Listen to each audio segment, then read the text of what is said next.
You're seeing some of the damage out of Massachusetts, and that's going to be ongoing, unfortunately, for much of the rest of the night. So let's get a look at those winds and who's under wind alerts. Pretty much everyone from the Midwest, Great Lakes, all the way down through North Carolina, Virginia, and right on into the Northeast. And then the dark purple along the I-95 corridor for the most part from Boston all the way down to D.C. and then interior sections of Pennsylvania, western New York towards the eastern Great Lakes, Lake Ontario, Lake Erie. Those are where we have high wind warnings. We could see gusts over 60, 70, even 75 plus miles per hour heading into the next several hours. Current wind gusts now, Atlantic City, 47 miles per hour. We've seen structural damage in Cape May, and that's all due to non-thunderstorm wind gusts. It just shows you how much power these storms are. Look at the winds, the strong southerly winds racing here into Boston, gusting right now over 50 miles per hour. New York City, we're seeing 30 plus mile per hour gusts, and it continues all the way back into parts of the Great Lakes and upper Midwest. So a busy night ahead. It's still several hours before things really clear out and the safety is clear here, Chris. Hey, Chris, want to get you updated right now on what we know at this hour at the Weather Channel. During a 24-hour period, yesterday morning through this morning, at least 26 people have been killed. The hardest hit state, Mississippi, where 11 were killed. Mississippi, along with Alabama, Georgia, and Louisiana, under a state of emergency after the severe weather. And the latest power outage numbers are still extremely impressive. 1.2 million customers without power. This stretches from Texas all the way to the Northeast, including New York. I want to take you through some of the damage, the aftermath, and some of the storms as it happened. It began in Louisiana. This just some of what happened in Louisiana, in Monroe. The airport, among some of the places sustaining some serious damage. Hundreds of homes and businesses in Monroe damaged or destroyed. From there, the line of storms marched east into Mississippi. Many trees and power lines down, buildings destroyed in the town of Soso in Jones County. Sadly, an elderly woman was killed there during Sunday's storms. Then to Alabama. Deep into the night, storms rolling into the state. With it, heavy rain, a lot of lightning, storms bringing some strong winds and tornadoes. This is what people were seeing outside in Tuscaloosa as they perhaps were trying to go to bed last night. Then early this morning, storms working through Georgia into South Carolina, producing more tornadoes. This some of the damage in the town of Aiken, that is just east of Augusta, Georgia. And of course, here at the Weather Channel, we have our teams out looking and assessing the damage and the recovery efforts that are ongoing and will be for quite some time. Dave Malkoff is in Tennessee, but first we start with meteorologist Mike Seidel in Mississippi. Both areas hit hard by the deadly Easter Sunday tornadoes. Of the more than 3 dozen tornadoes reported since early Easter Sunday morning, 2 of the strongest likely hit right here in south central Mississippi. We're here in Jefferson Davis County, just outside of the town of Bassfield, about a half an hour northwest of Laurel, Mississippi. This county had 2 tornado emergencies in 45 minutes. That is really almost unheard of. 2 violent long-track tornadoes coming through this area. This is the first one that hit, and this is what happened. This is Mama D's Cafe. It was Mama D's Cafe. It's completely wiped off its foundation. All we can see is a big pile of cinder blocks back here, and unfortunately, out of the at least 11 deaths in Mississippi from yesterday's outbreak, 3 of them were right here at Mama D's. Just nothing left of the structure, and Doppler radar estimated the winds at one point 170 to 205 miles an hour, so that's easily EF4 damage. Looking down the road here, we talked to one grandmother earlier. Her daughter and 2 grandchildren were down there in a mobile home. It completely flipped over. The kids are in the hospital, but they're going to be okay, thankfully. But everybody else we've talked to down this road here is in good shape. Although the homes are damaged, they can be replaced. But look at the trees, the pine trees, even some hardwoods, just stands of trees just shredded, some of them almost to the bottom. And we're seeing this all over the area as this tornado raced through here about 4:15 to 4:20. They had about an 8 to 10 minute warning in this part of the county. And the other thing we noticed this morning, we saw 4 or 5 guys clearing out a road across the street. We're trying to figure out what's down at the end of the road. Well, the end of the road is 1.5 miles away, and at the other end there are 5 homes. Everybody's fine. We talked to one family, and they did the right thing. All 5 of them huddled in the bathroom, in the bathtub. They came out without a scratch. A few folks actually crawled out yesterday, but it's going to be a long time before they can get the power back on. In fact, power company crews today were out here trying to figure out where the power poles were on this street outside Bassfield. So a very dangerous day yesterday. Doppler radar indicated that some of the debris here was thrown 20 to 30,000 feet into the atmosphere. Can you imagine that? And we had 2 strong, long-track tornadoes come across these same areas in south central Mississippi in less than an hour. Just amazing stuff. I'm meteorologist Mike Seidel, the Weather Channel. This is East Brainerd Elementary School. It's the largest elementary school in all of Hamilton County. That's the county where Chattanooga, Tennessee is, and it's gone. Look at all that roofing, corrugated metal that came off and slammed right into the kids' playground. The roof is off here. There's some structural damage. There's also some damage to the windows in the classrooms. But you also see on what's presumably an older part of the building, there's actually the wall has fallen down here. Now, 1,200 kids go to this school for obvious reasons. Nobody was in the school at the time, but the neighborhood around here is also destroyed. Look at this neighborhood of multifamily homes. You can see this building has a lot of structural damage on this side of the roof, but this one right here took a direct hit. You can actually presumably see the path of the tornado as it came through here and hit the school. This one is just a pile of rubble at this point. There's lots of people who are affected by this, and we also talked to people in a assisted living center. So people at this elementary school lost their building. People at the assisted living center lost their building. So it's now affected people from ages 5 all the way up to 95 here in Chattanooga, Tennessee. It's going to be a long cleanup and very, very complicated because of the COVID crisis, trying to keep yourself protected from the disease and also clean up and try and find a new place to live. It's a really bad situation here in Tennessee and all over the South. This is just one part of the tornado outbreak. I'm Dave Malkoff, the Weather Channel. Back to you guys.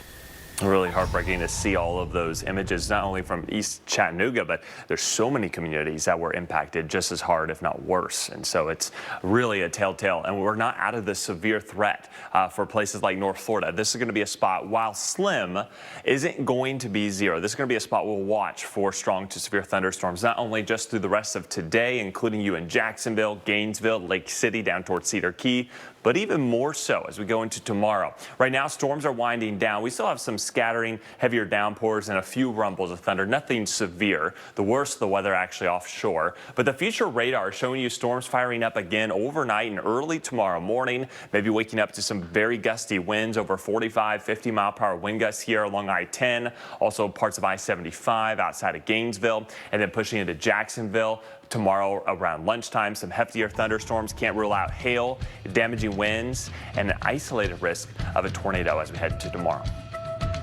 The new DQ Chicken and Biscuits basket. Generac. Wreck your Sunday nights. Oh, boy. With all new episodes of Highway Through Hell at 8 and Heavy Rescue at 9. Tonight on the Weather Channel. A wind advisory is in effect.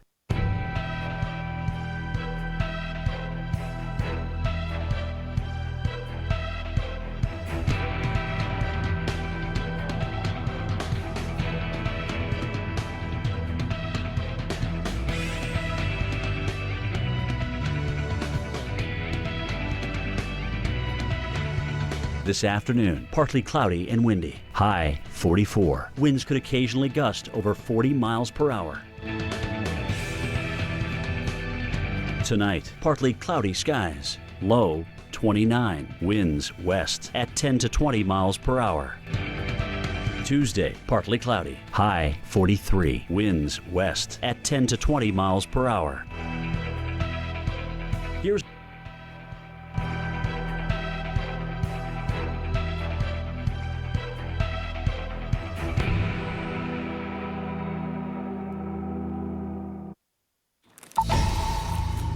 checking back in with Washington, D.C., where we're still tracking that hefty thunderstorm. Again, not producing a severe thunderstorm warning, but it is producing quite a bit of lightning and some very heavy rainfall.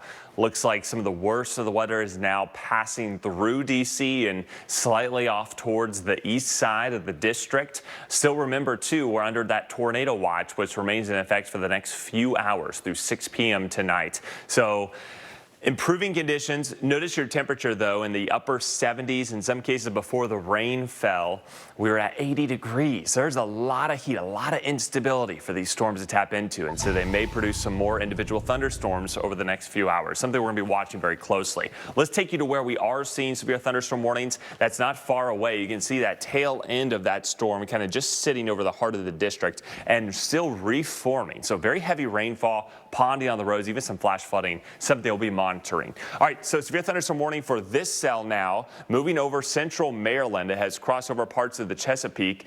This is for Caroline counties for the next 20 or so minutes. Wilmington, Delaware, you're next in line. You're going to see that same storm Baltimore saw. So what you saw, if you were with us over the last hour and a half or so, you saw how quickly the conditions changed in Baltimore. That's what we're expecting in, say, Wilmington, Delaware. So let's time this out, pushing off towards the east. Dover within the next 10 minutes or so, then getting into Vineland by 3:52, Winslow and Atlantic City, New Jersey by 4:26 local time. We're going to continue to watch that. Farther north, we haven't seen as many warnings, but we are watching this cluster of thunderstorms now creeping into the Philadelphia metro area, while Philadelphia proper not under any warning.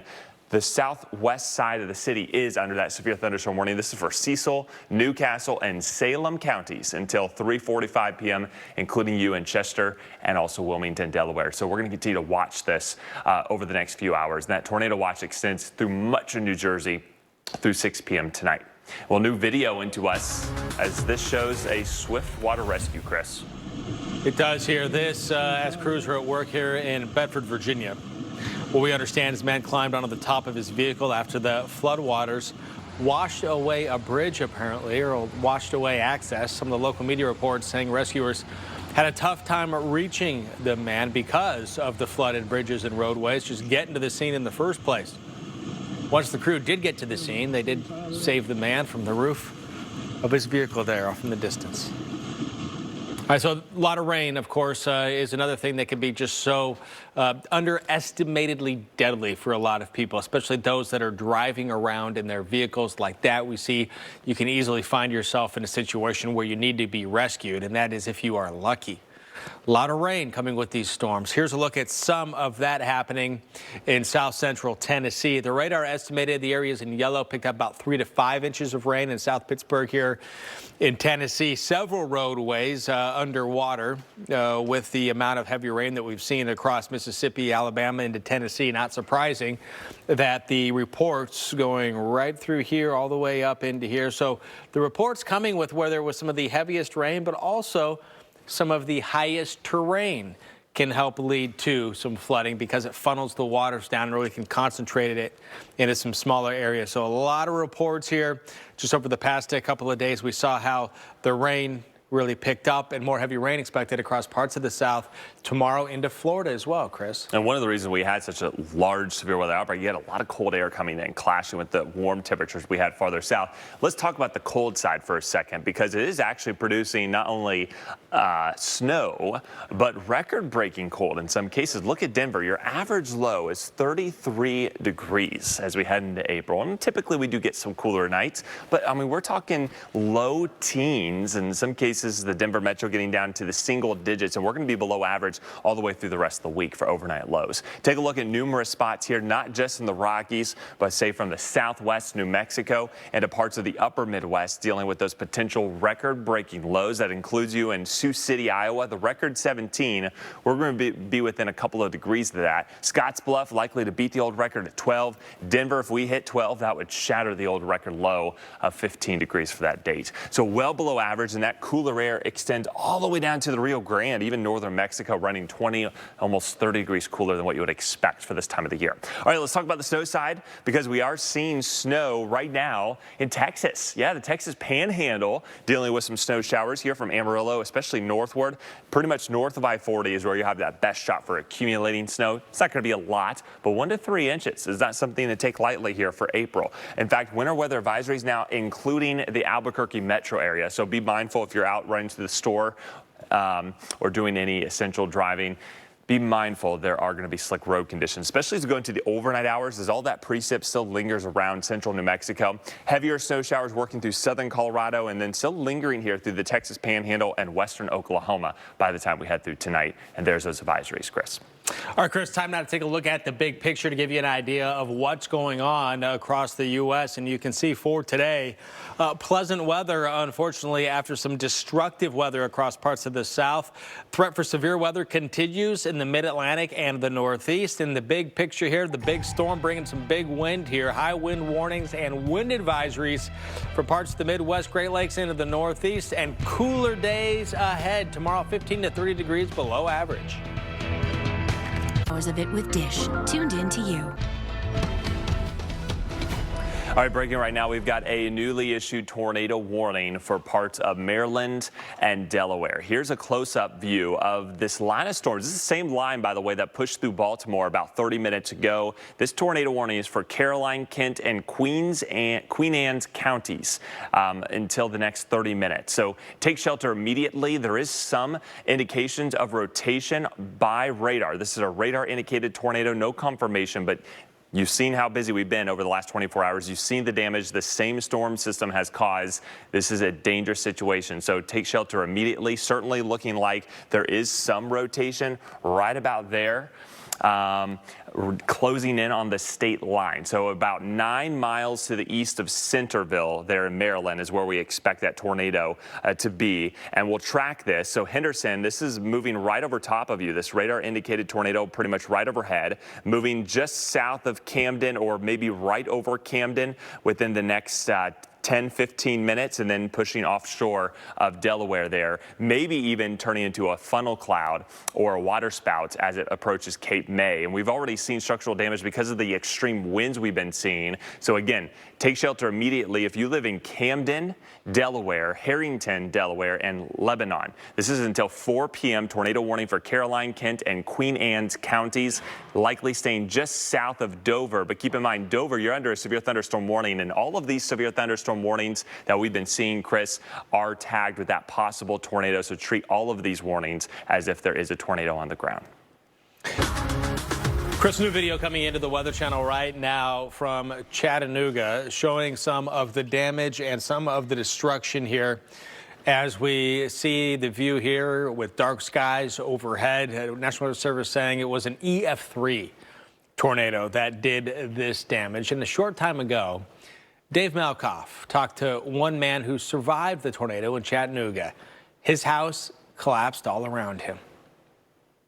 Richard, can you tell me exactly where you were? Can you show us where you were when this tornado struck? You didn't even know about it.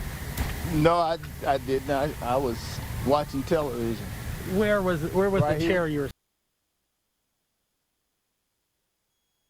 You from this chair to that chair up there. Yeah. See, his wall fell down. I heard Noah say, like that, and I wound up over there. And when I looked up, I felt the rain falling on me, and I looked up and saw the sky. So it's gone. Let me ask you, if you hadn't fallen asleep watching TV, if you hadn't fallen asleep watching TV, where would you be? Where's your bed? Look, it's back under that.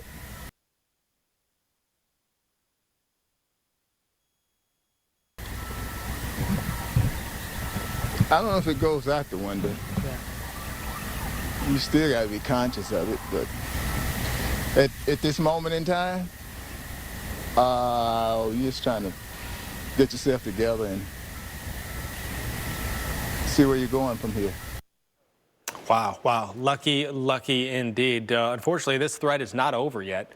Still some storms. In fact, a tornado warning in effect for the Delmarva right now, south of Philly and east of Washington, D.C. There is a tornado warning that is currently in effect. You can see it right here going across the Maryland-Delaware border for Caroline and Kent counties here. Camden, Lebanon, Rising Sun, some of the cities in line for this tornado warning. So you get to the interior-most portion of your home, a basement if you have it. The threat for severe weather ongoing at the moment. Right now, we can see the tornado warning outlined in red. Several severe thunderstorm warnings also in effect here in the northern part of Delaware, including Wilmington, going into Philadelphia. The southwest side of town is under a severe thunderstorm warning right now. Then a little bit farther to the north, going into New York and the northern portion of Pennsylvania as well for parts of Bradford, Susquehanna, and Wyoming counties, including Binghamton right now. Severe thunderstorm warning currently in effect. Damaging winds, certainly a possibility, and those winds can bring down trees. So as we've seen so far today, being on the roads can be dangerous. If you're in your vehicle when trees are coming down, which is a possibility. We've seen so many power outages as well. Well over 1 million customers from Texas to New York without power. Lightning associated with these storms. Again, we're tracking severe weather, flash flood threat, and the ongoing tornado threat right now in the mid-Atlantic and of the Northeast. And breaking right now, we're still following a tornado warning coming out of Delaware, racing off towards Highway 13 south of Dover. Let's zoom in a little bit more closely. It's with this line of severe thunderstorms. The southern tip of it is what has produced some rotation, especially as it crosses out of Maryland and now in Delaware. Staying for the most part south of Dover, but heads up here along Highway 13. Either way, regardless, it does appear the rotation seems to be weakening, but still treat this very seriously. We're going to have damaging winds, likely in excess of 60, nearly 70 miles per hour for parts of Caroline and Kent counties. This is near Camden, Lebanon, and Rising Sun through 4 p.m. We'll see what they do if they continue to track that tornado warning. Eventually, too, it's going to come back out over the water and track towards the southern tip of New Jersey. So we're watching you in Cape May, where we've already had some structural damage. We'll time this out. This is the whole line of severe thunderstorms, by the way, moving towards Bridgeton by 3:45. Cape May, a little after 4 p.m. So we're about 30 minutes away or so from the worst of the weather to push through. And then we'll see a little bit of a reprieve from the intense winds. We've already had wind gusts outside of thunderstorms over 60 miles per hour. Now we're working farther north. We're tracking that line of storms now, just now moving out of northern Delaware, clearing through the city of Wilmington, and now pushing towards parts of southern New Jersey. Here's Philadelphia. We got some thunderstorms. No warnings for Philly proper, but you're not far away from some stronger storms. So it wouldn't surprise me if some of these thunderstorms do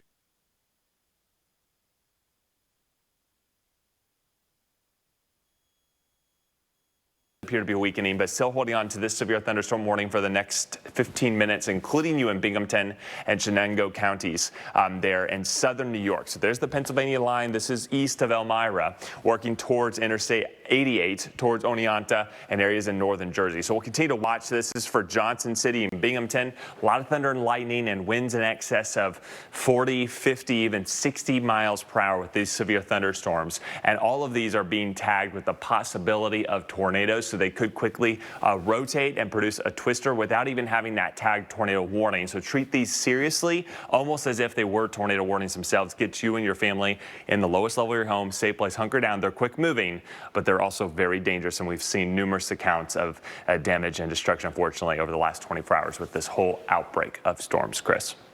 And Chris, it's really going to take days now to sort out and account for the number and strength of the tornadoes we saw yesterday and into this morning.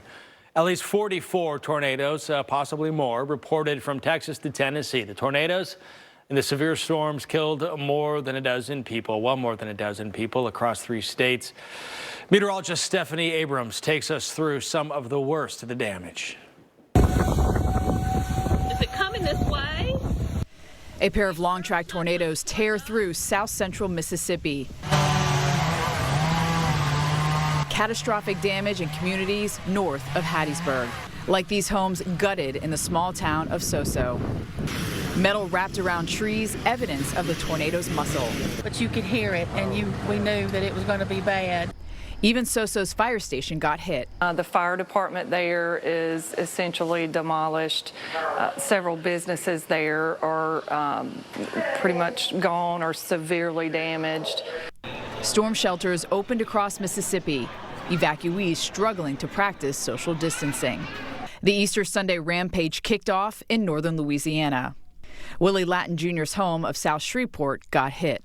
When I seen the rain coming in sideways, and then I could hear on this side of my ear, I could hear the tornado making rumbling noises. So I went in the bathroom and took shelter. East of Shreveport, some 300 homes damaged in Monroe, Louisiana. Lord Jesus. My boy house gone, man. It's gone. Tyrone Dickens still has a front door in his house in Monroe, but not much else. The line of fierce storms drove east throughout the day Sunday. They left damage scattered around Birmingham in northern Alabama. All of a sudden, it just calms down to nothing, and the next thing you know, just high winds that you can't really get away from.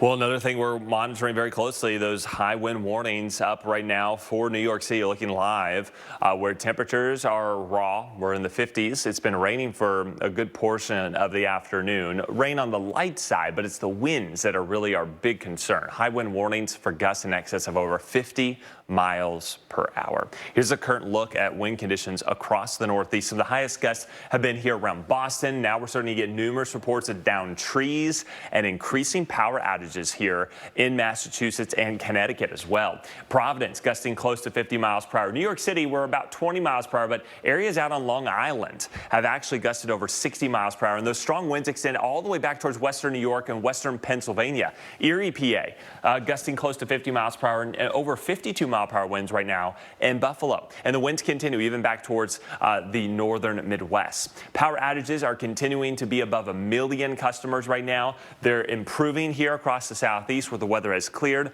but they're increasing over the Northeast where the winds are going to continue for the next several hours. This is something we're going to be monitoring very closely.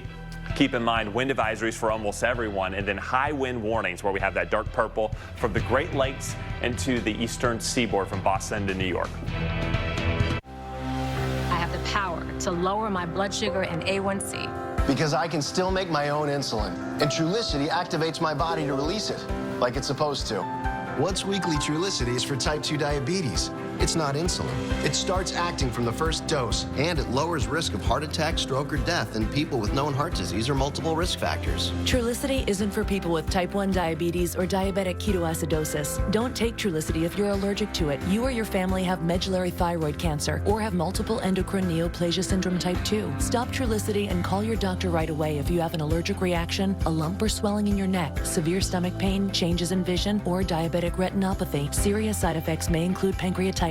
Taking Trulicity with sulfonylurea or insulin raises low blood sugar risk. Side effects include nausea, diarrhea, vomiting, belly pain, and decreased appetite, which lead to dehydration and may worsen kidney problems. I have it within me to lower my A1C. Ask your doctor about Trulicity. Every day, millions of people looking for healthy skin reach for Cetaphil. Recommended by dermatologists. With all new episodes of Highway Through Hell at 8 and Heavy Rescue at 9. Tonight on the Weather Channel. A wind advisory is in effect.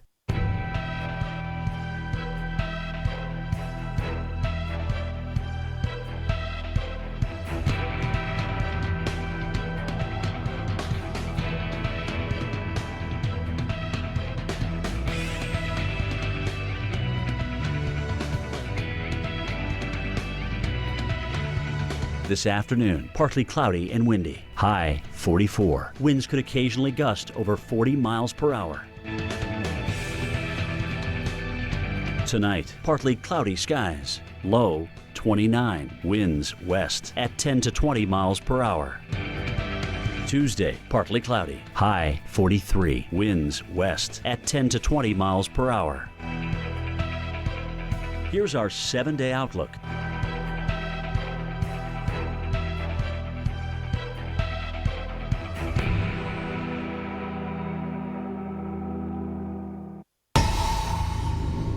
Well, Survey crews now starting to weigh in on how powerful some of the tornadoes hitting the south have proven to be. You're looking at some photos out of East Chattanooga where storm surveyors say they found EF3 damage. Now, they estimated the winds here to be around 145 miles per hour, creating these types of scenes, even walls completely crumbled and buildings in some cases completely destroyed like you're looking at here. And that's just one of numerous communities that have been hit hard by tornadoes and severe weather. Turning back now to the devastating damage across the southeast from Sunday's tornado outbreak. This is a view from the ground of the damage done here in Laurel, Mississippi, just hit in December by a tornado, now hit again. Officials there telling us different parts of the town damaged yesterday, and frightening to see some of the buildings completely flattened, in some cases ripped off their foundations completely. So let's go over to Chris Warren now for a closer look at yesterday's deadly and destructive storms. And Chris, crews from the National Weather Service are busy looking at all of the damage, and there's a lot of it from yesterday's tornado outbreak. More than 40 tornadoes were reported from Texas to North Carolina, covering 10 states from yesterday morning through last night and into this morning. And now a look at just some of the damage from Soso, Mississippi, from the air, looking out from above, seeing parts of homes and structures that have been ripped apart, with insulation being seen in some of the trees. Some of the trees snapped midway, shredded apart by perhaps what the debris was in the air. As the storms did move off to the east, they hit portions of the Carolinas, parts of South Carolina, including in the town of Aiken. So from Soso, Mississippi to South Carolina, there were several tornado reports, 141 warnings in all from yesterday morning, 7 o'clock Central Time, through 7 o'clock Central Time this morning. We saw, again, 141 tornado warnings, and some of these storms, as they were coming through, doing a lot of damage. And when you look at some of the tracks of these, absolutely horrific and impressive to see both the shape of the radar, which is one of the first clues of that we may have something serious on our hands, and then this right here, a remarkable look here of the radar of the velocity. So the winds going side by side in opposite directions, and just how strong they were. And at the time, seeing here these two areas, so one right after another, and this was telling us we had some very strong rotation. And then this right here, you look at the uniform kind of red color, and that would be either the raindrops or hail in there, but then you see where that sort of drops out and you get that speckled look. That is what the radar is determining to be debris in the air. So that's the three clues. It's the shape, it's the speed, that shape of the raindrops on the radar, the speed, and then what we're seeing in the air, the debris getting thrown up there.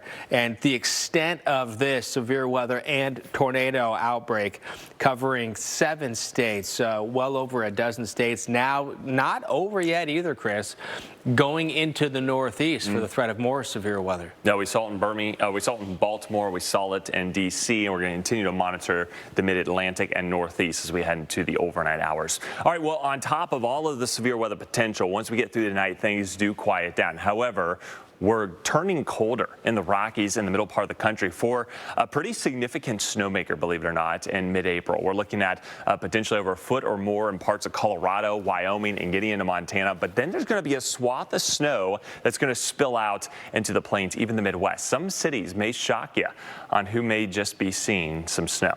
All right, let's start timing-wise. We'll fast forward into tomorrow night, and that's when we'll expect the snow to increase here through Montana, getting into East Idaho, western Wyoming, central Wyoming, and northern Colorado. Denver, we're going to see snow out of this, maybe a wintry mix at first, and then going over to that heavy wet snow. Several inches can be expected, and be mindful too, Boulder. Yesterday alone, we had 8.8 inches of snow at the last snowmaker Twin Cities seeing snow. And we've got more wintry weather on the way. And that will then spill out over parts of I-70 here for Kansas and Missouri. So there's our current pattern, allowing some very cold air to spill in across parts of the middle and northern half of the country. It shows you how strong the storms were. They had so much energy with the cold battling the heat in the south, and that's led to all the severe weather we've been seeing. But this is also going to allow for wintry weather to move back in. We're talking temperatures running 20, almost 30 degrees below average, especially here from the middle part of the country into the upper Midwest and northern plains. There's a look at the snow swath we can expect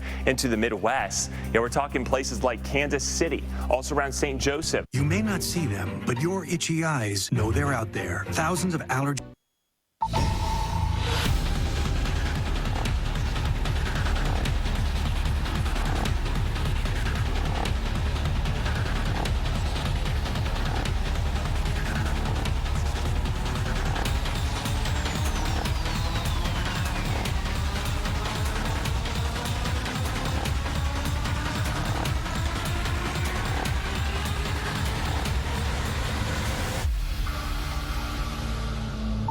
And the threat for more tornadoes and dangerous storms is not even over yet. In fact, tornado watch still out for parts of the Northeast. We're looking at you in Philadelphia, parts of New Jersey, and eastern Pennsylvania, as well as the Delmarva, still under that tornado watch through this evening until 6 p.m. local time. And in the middle of the watch is D.C. Now, the tornado watch has been allowed to expire here where the storms have just now passed through. You can see improving weather conditions. We had some gnarly storms, though, over the last couple of hours. So a lot of rainfall. Be mindful. There could be some ponding on the streets, but things are going to be on the decline as we go through this evening. The same, though, cannot be said for Philadelphia, where we're still tracking hefty thunderstorms right now. Yeah, and in Philly right now, storms are also, I think, we're more than halfway through. I'd say we're towards the end of the third quarter for the storms that we're going to be dealing with currently. And then before you know it, it's going to look almost exactly like Washington, D.C. is looking. We're entering the fourth hour here of Weather Center Live with Chris and Chris. And I think by the end of this hour, I think Philadelphia is going to look a lot more like Washington, D.C. And the reason I say that is when we take a look at the visible satellite, so when the satellites are in outer space, oftentimes you'll see the infrared satellite, which is really taking the temperature of the clouds and putting it on a color scale to give you an idea of how tall some of the clouds are. And you still get the shape of the clouds, but the visible satellite uses reflected light off the clouds back into outer space. Now, the downside is you can only use it during the daytime, but the big upside is you get to see the fine features of the clouds. And you can even see the clouds kind of look like what they look like when you're standing on the ground looking up, only from down below. Some of the high clouds we're seeing now offshore, but the clouds that we're watching, that Chris was just showing us in Washington, D.C., in that way, you really see look more like fair weather cumulus clouds. But as these clouds are going across the mountains, they're kind of going in waves. And if you look really closely, you can kind of see that right in here. It's kind of like a little ripple. You definitely get the ripples going like this, but the overall lines of the clouds kind of have a little bit of flow in it too. So the atmosphere, it's fluid, and you get these really unique looks sometimes from outer space when you look at the clouds. But back to Philadelphia, and you see this right here.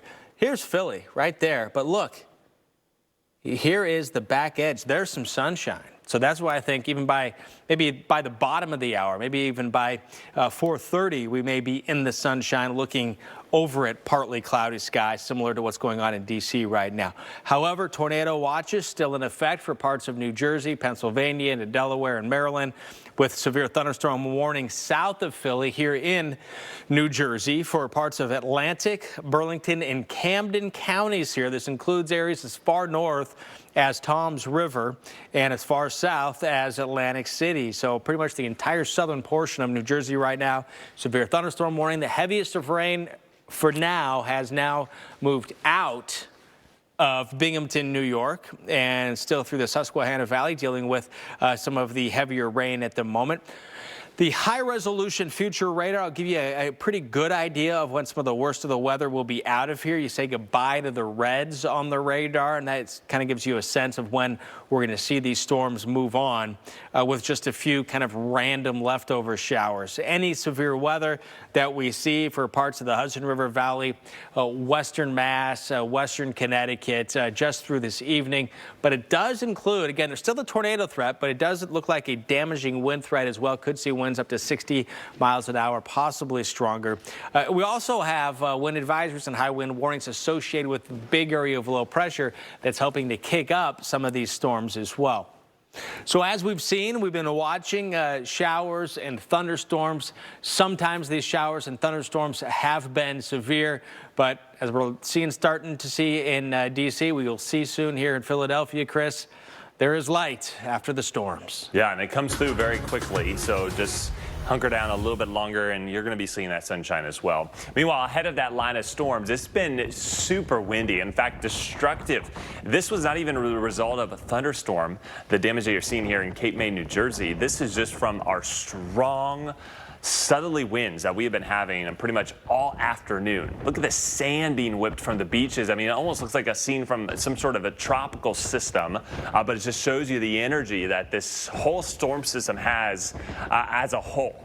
And we've already seen structural damage because of the strong winds we've had this afternoon, over 60 miles per hour times, and we're still under that tornado watch and threat for severe thunderstorms. We know a line of storms is moving towards Cape May, so caution yourselves and start thinking about your safe place to get into as they start to roll across the bay and into southern New Jersey. Power outages are increasing here, especially across the Northeast. They're improving where the weather has cleared, but still very high power outages, especially here in Arkansas, where we nearly have 130,000 customers alone in the state without power.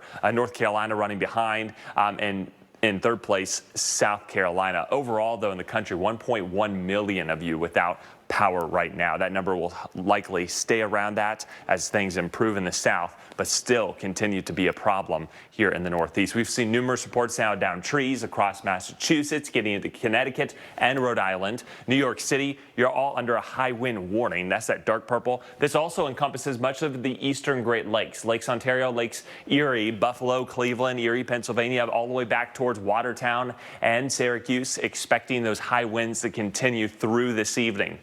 Let's take a look at the current gusts.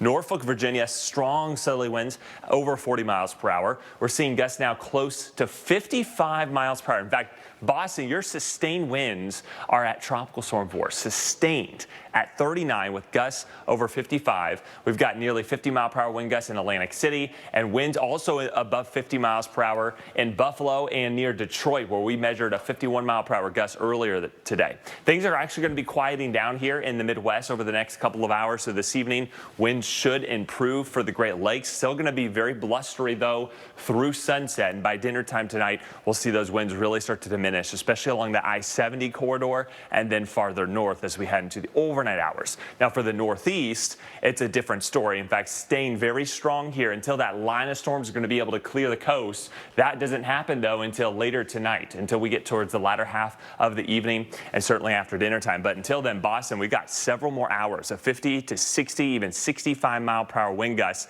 let alone the risk for severe thunderstorms and even the possibility of some twisters. Chris. And Chris, I want to get you updated right now here on the Weather Channel on what we know at this hour. Storms over the past day and a half or so have left at least 26 people dead.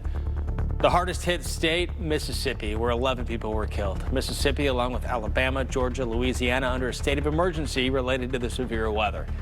And the number of power outages is way up. Over 1.1 million customers without power from Texas to New York. I want to take you through some of the damage that what we've seen so far today, some of the new video that has been coming into the Weather Channel from different perspectives, from the ground, from the air. This right here from the air. First thing you notice, a lot of trees down, Upson County, Georgia. This possible tornado as well, especially when you see scenes like this. Power lines snapped and ripped with trees essentially delimbed, with, in some cases, completely blown over. And getting that perspective from the air shows you just the immensity, the enormity of some of these storms and just how scary you can imagine it would be to be hearing the snaps and the howling of the wind and the trees flying through the air as we look from the air looking down. Meanwhile, more new video coming into the Weather Channel. This some of the damage from a storm that came through Charlotte, North Carolina, and some big trees came down. Possibly some trees that have been weakened by disease or have rotted a little bit on the inside, more likely to come down. And when they come down on your home, that's some serious damage. Some of these big-time heavy trees coming down. It wasn't just Charlotte, though. We have some new video showcasing and kind of showing the display of some tornado damage in eastern North Carolina. Multiple tornadoes reported in Pender and Onslow counties. That's north of Wilmington. And roofs completely gone, looking down into people's homes as emergency officials and residents assess the damage and begin trying to pick up with what's next. A lot of damage, trees uprooted in some cases. Hard hit Chattanooga, Tennessee. Multiple homes damaged. Dozens of large trees came down. Investigators now have confirmed it was an EF3 tornado that hit in East Chattanooga earlier this morning. And all that in addition to the damage that we did see starting yesterday morning and through much of the day, then into the night. We have our teams here at the Weather Channel out assessing the damage and the recovery efforts that are ongoing right now. Dave Malkoff is in Tennessee. But first, we begin with meteorologist Mike Seidel. He's been in Mississippi, both areas hit hard by deadly Eastern Sunday tornadoes. Of the more than 3 dozen tornadoes reported since early Easter Sunday morning, 2 of the strongest likely hit right here in south central Mississippi. We're here in Jefferson Davis County, just outside of the town of Bassfield, about a half an hour northwest of Laurel, Mississippi. This county had 2 tornado emergencies in 45 minutes. That is really almost unheard of. 2 violent long-track tornadoes coming through this area. This is the first one that hit, and this is what happened. This is Mama D's Cafe. It was Mama D's Cafe. It's completely wiped off its foundation. All we can see is a big pile of cinder blocks back here, and unfortunately, out of the at least 11 deaths in Mississippi from yesterday's outbreak, 3 of them were right here at Mama D's. Just nothing left of the structure, and Doppler radar estimated the winds at one point 170 to 205 miles an hour, so that's easily EF4 damage. Looking down the road here, we talked to one grandmother earlier. Her daughter and 2 grandchildren were down there in a mobile home. It completely flipped over. The kids are in the hospital, but they're going to be okay, thankfully. But everybody else we've talked to down this road here is in good shape. Although the homes are damaged, they can be replaced. But look at the trees, the pine trees, even some hardwoods, just stands of trees just shredded, some of them almost to the bottom. And we're seeing this all over the area as this tornado raced through here about 4:15 to 4:20. They had about an 8 to 10 minute warning in this part of the county. And the other thing we noticed this morning, we saw 4 or 5 guys clearing out a road across the street. We're trying to figure out what's down at the end of the road. Well, the end of the road is 1.5 miles away, and at the other end there are 5 homes. Everybody's fine. We talked to one family, and they did the right thing. All 5 of them huddled in the bathroom, in the bathtub. They came out without a scratch. A few folks actually crawled out yesterday, but it's going to be a long time before they can get the power back on. In fact, power company crews today were out here trying to figure out where the power poles were on this street outside Bassfield. So a very dangerous day yesterday. Doppler radar indicated that some of the debris here was thrown 20 to 30,000 feet into the atmosphere. Can you imagine that? And we had 2 strong, long-track tornadoes come across these same areas in south central Mississippi in less than an hour. Just amazing stuff. I'm meteorologist Mike Seidel, the Weather Channel. This is an assisted living center for people with Alzheimer's disease, and all the caregivers here really had to put in some very creative overtime work in trying to figure out how to move a population of 65 people with Alzheimer's and move them over to a hotel in the middle of the night, think about a challenge on top of a challenge on top of a challenge. I was in the chair watching television in this chair right here. See this chair? The tornado that came through this neighborhood threw Richard Goodlow Sr. clear across his living room. Then I woke up and saw this. Good thing he didn't fall asleep in bed.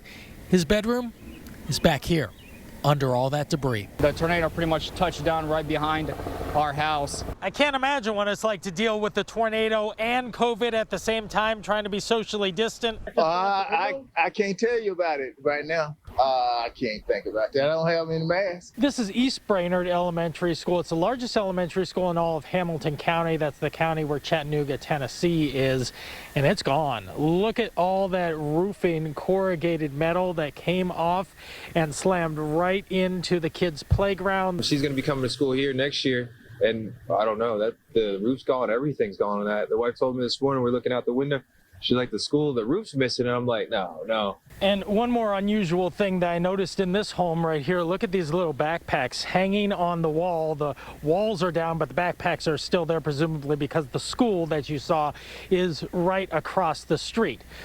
First, they weren't able to go to school because of COVID-19.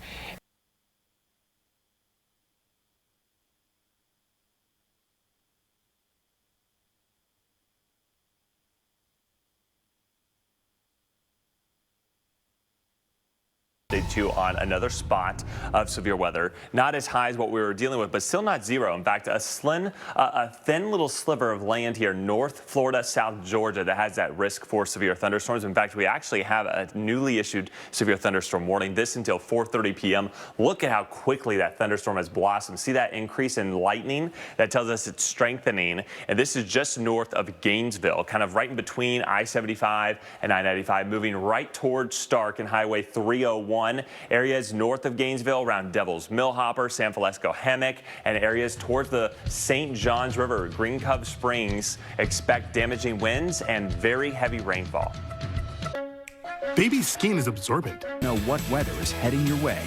Wake up watching AMHQ. Weekday mornings on the Weather Channel. A wind advisory is in effect.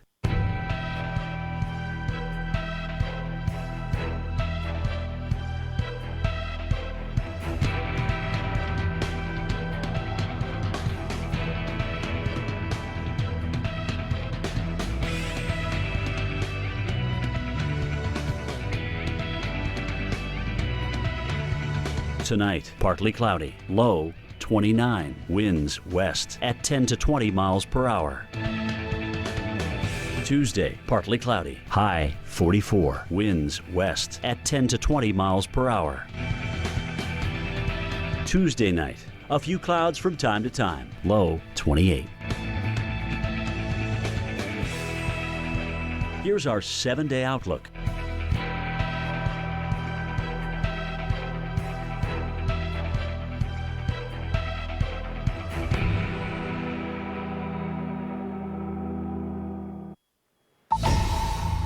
Welcome back into Severe Storm Central, and just like that, the rain is winding down here in Philadelphia. The sun even coming out, as Chris was showing you on the satellite. You can even see those breaks in the clouds.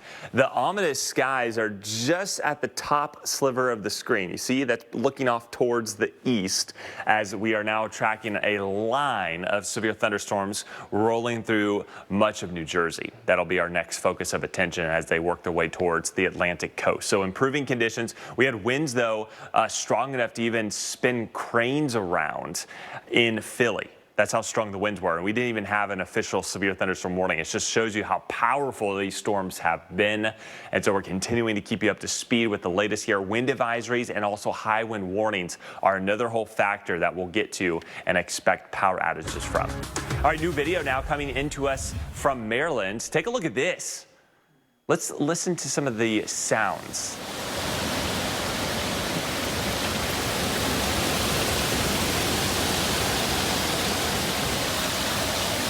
Look at the visibility there. I mean, you're standing at the front of your driveway near your mailbox, and you can barely see your house. That's how low the visibility got because of the wind-driven rain, sheets of it. And, I mean, trees are kind of going sideways at times. frightening scenes for sure. This is as the storm is coming in, and what you see here, what they saw in North Potomac, Maryland, is what we can expect in parts of New Jersey with that same line of storms now rolling through the state. So let's show you the radar and where some of the worst of the activity is right now. We're seeing some of these tornado watches being shaved, so no longer a threat here for Washington, D.C. and Baltimore, that whole metro corridor. Pretty much the coast is clear for you. However, we've got to clear this line of storms before then we see an improving afternoon for, say, New Jersey. All right, we're tracking a whole line of severe thunderstorms. This bow here towards Cape May is really concerning. That southern tip of New Jersey, Atlantic, Cape May, and Cumberland counties, you are under that severe thunderstorm warning until 5 p.m. Treat this very seriously. This is the same line that produced that tornado warning that we had in parts of Delaware a little over 35 minutes ago. So very dangerous line of storms plowing towards the beaches here in southern New Jersey. Atlantic City, you are under a severe thunderstorm warning. This includes Atlantic, Burlington, and Ocean counties here in Jersey, Berkeley, Toms River, and Vineland, all included until 4:45 p.m. as these storms race towards the coast and eventually clear out. But beyond that, Chris, it does quiet down pretty quickly with even some sunshine to end out the day. You just got to get those storms out of here. You have some new video coming in here to the Weather Channel showing you some swift water rescue in action here. Some of the crews at work in Bedford, Virginia. We see a man did climb up on top of his vehicle after the floodwaters, we understand, may have washed away a bridge. The local media there reporting that rescuers had a tough time just getting to the man because of the flooded roadways on the way in. Once the crew got to the scene, they were able to save the man and get him off of his roof, off of the roof of the vehicle there. Meanwhile, we certainly did see a lot of rain across the south here, including across portions of Tennessee, Alabama, and Georgia. The 3 to 5 inch range are areas here in yellow. And there's quite a bit of it. This was in 24 hours. Some of the stronger storms bringing the heaviest rain at times across Alabama and central and north Alabama into eastern Tennessee, and then the mountains there of North Carolina and into Virginia. In all, about 120 different flood reports here, heavy rain and flood reports. And the radar estimating in some cases in pink, Chris, more like 5 to 8 inches of rain in just a couple of days. And it's been wet in the south, so right. I mean, we even had landslides in some parts like Alabama and Tennessee. All right, meanwhile, a different kind of storm completely undertaking other parts of the country. This one in the form of wintry weather. This is a look at Denver of the snow showers that we had overnight. And we've got more snow on the way. Very cold air, too. I mean, some of these temperatures, they're going to be shocking. I mean, we're in April, and we're seeing nearly single digits expected for parts of the metro area, especially overnight tonight into early tomorrow morning. 13 degrees is the forecast low. By the way, average low is 33 degrees, 26 on Wednesday morning, 24 on Thursday morning, and then back down to the teens and low 20s by Friday. So cold the rest of the week. Many locations here in the plains and middle of the country expecting the potential for record-breaking lows. We'll be very close to it in Sioux City, Iowa. Also here in Rochester, Minnesota, 16 the forecast, the record being 18. We're likely to beat that. We'll come very close in Madison, Wisconsin, and then look at the records likely to be shattered here from Denver all the way up into Rapid City. Rapid City this morning actually breaking the record low, and we're likely to do it again by a long shot again tomorrow morning. So there's a look at the cold air, not just here in the middle of the country, but this dips all the way down to the Rio Grande Valley, South Texas. I mean, we're talking upper 30s in the Texas Hill Country in the spring. All right, so very cold air and even snow in parts of North Texas. We're talking the Texas Panhandle. That's where we have snow right now. Really concerned about Albuquerque, actually. Many reports of slick road conditions now in the metro area and along parts of Interstate 40 here in New Mexico. Heftier snowfall into southern Colorado, too, out towards the high plains and also the southern part of the Colorado Rockies. So I-25 may get a bit dicey, and there's more snow to come. Through tonight and early tomorrow, we're going to look for snow to continue to fire up along the Texas Panhandle and also into parts of western Oklahoma, where totals will be anywhere from 1 to 3 inches. And keep in mind, we have winter storm warnings and winter weather advisories up. Every day, millions of people looking for help.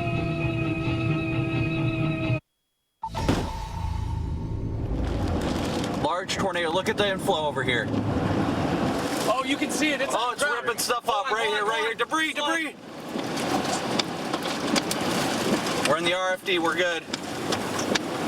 We got debris on the ground.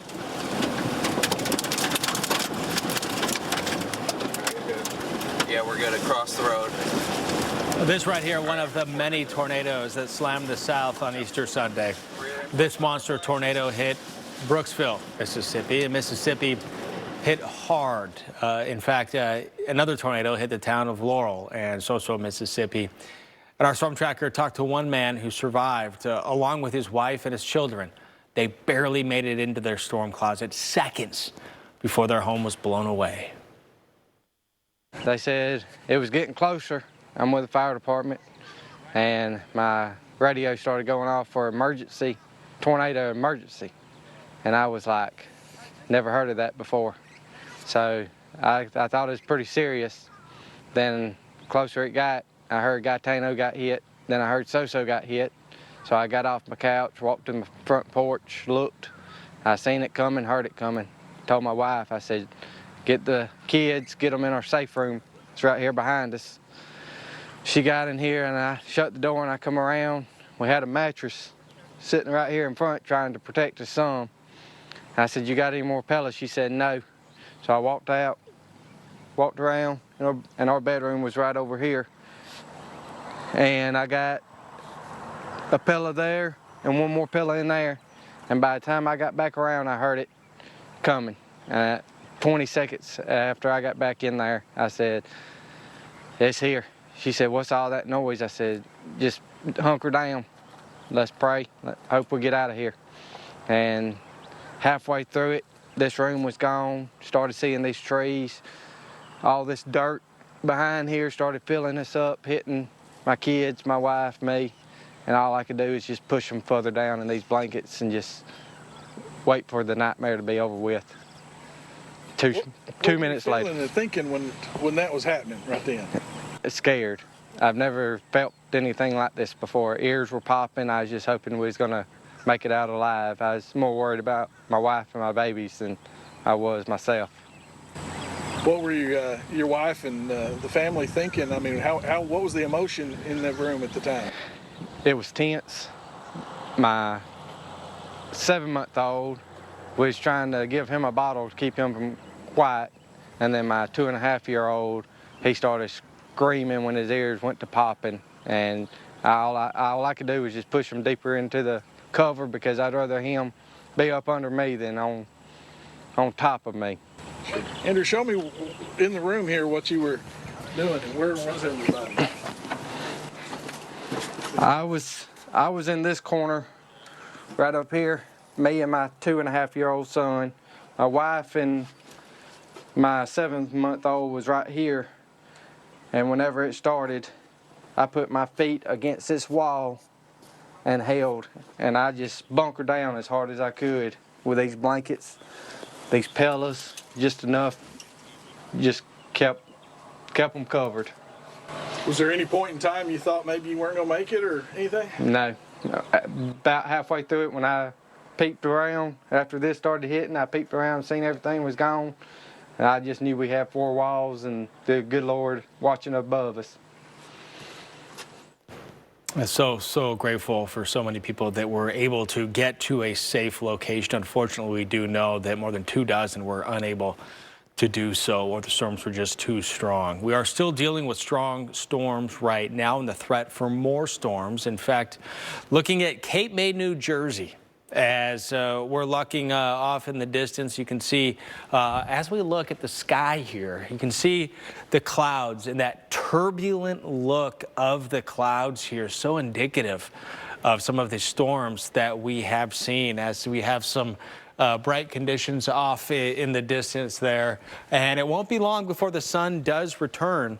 But then, you know, of course, we're getting closer to sunset, so it's not going to last too much longer. Those winds do remain strong even after some of these individual storms come through. So as we look right now at the Jersey shoreline here, you can see that we are underneath a lot of the taller clouds and the heftier rainfall that we're seeing right now, and some of that turbulent sky getting offshore as well. So while it is a magnificent sight to see, it is also a dangerous one when the lightning is out across portions, and the lightning is coming with these storms across portions of Delaware and New Jersey. Big system we're watching right now working through the Northeast, and the severe thunderstorm warnings that we're looking at. Here's Cape May right there. Some of the strong storms already working through, not done yet. As we look across the rest of New Jersey, still severe thunderstorm warning in effect. All right, we want to take another live look outside here at Cape May. You're looking offshore out to sea as that severe thunderstorm has now just rolled through Cape May and currently doing so. More of a wind issue right now than rain. And we've just been hit hard with wind all day. And we can switch the views around and show you a different vantage point. And you can see the rain shaft kind of towards the right where you don't see as much of that orange glow. And then the edge of the storm pushing out to sea. Choppy waves, too, on the ocean, and we've had reports of blowing sand all over the place, even before the severe weather pushed in. Numerous reports of structural damage because of very strong wind gusts we've seen all day today. 61 degrees, by the way, and winds are sustained about 30 miles per hour here in Cape May, seeing the rain push in and gusting closer to 40 miles per hour. We are under a severe thunderstorm warning, and just look how dark those skies are. It's a quick-moving storm. Give it another 30 minutes or so, and we'll see a much quieter trend in the weather, even some sunshine before all is said and done. There's a look at the onshore push, though. This must be, New Jersey really is thin here on the south side of the state, and so you got this narrow tip of water surrounding pretty much all three sides around Cape May, and we're looking at the lighthouse and these larger waves coming crashing in along the seaside. So dangerous conditions, and we'll continue to monitor the latest situation. No funnel clouds and no tornado warning, so that's some good news, but we are tracking severe thunderstorm warning, and you can see that storm really now just bursting out over the waters of the Atlantic. Some of the heaviest of the storm is now building up a little farther south here in the parts of Delaware and just south of Cape May. Heaviest of rain, by the way, moving into Cape May and still crossing into places like Georgetown, Delaware. Farther north in central Jersey Shore, Atlantic City up towards Stafford, and eventually Toms River. You're all under a severe thunderstorm warning, that one for another 15 to 20 minutes. And then we've got a couple of flash flood warnings. That's something that we've been monitoring here too, along with all of the severe weather potential that we have had. We're tracking flash flood reports. And just in the last 6 hours, look at how many reports we have seen here from the mid-Atlantic into the Northeast. So far, the number of reports, over 261 reports, mostly wind damage, but also reports of flash flooding, hail, and tornadoes possibly here from the mid-Atlantic into the Northeast. Chris. And Chris, we know it will take days at least to sort out the number and strength of the Easter Sunday tornadoes. At least 44 tornadoes were reported from Texas to Tennessee. The tornadoes and severe storms killed more than a dozen people across 3 states alone. Meteorologist Stephanie Abrams takes us through some of the worst damage. Is it coming this way? A pair of long-track tornadoes tear through south central Mississippi. Catastrophic damage in communities north of Hattiesburg, like these homes gutted in the small town of Soso. Metal wrapped around trees, evidence of the tornado's muscle. But you could hear it, and we knew that it was going to be bad. Even Soso's fire station got hit. The fire department there is essentially demolished.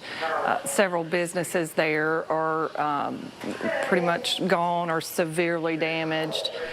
Storm shelters opened across Mississippi. Evacuees struggling to practice social distancing. The Easter Sunday rampage kicked off in northern Louisiana. Willie Latin Jr.'s home of South Shreveport got hit.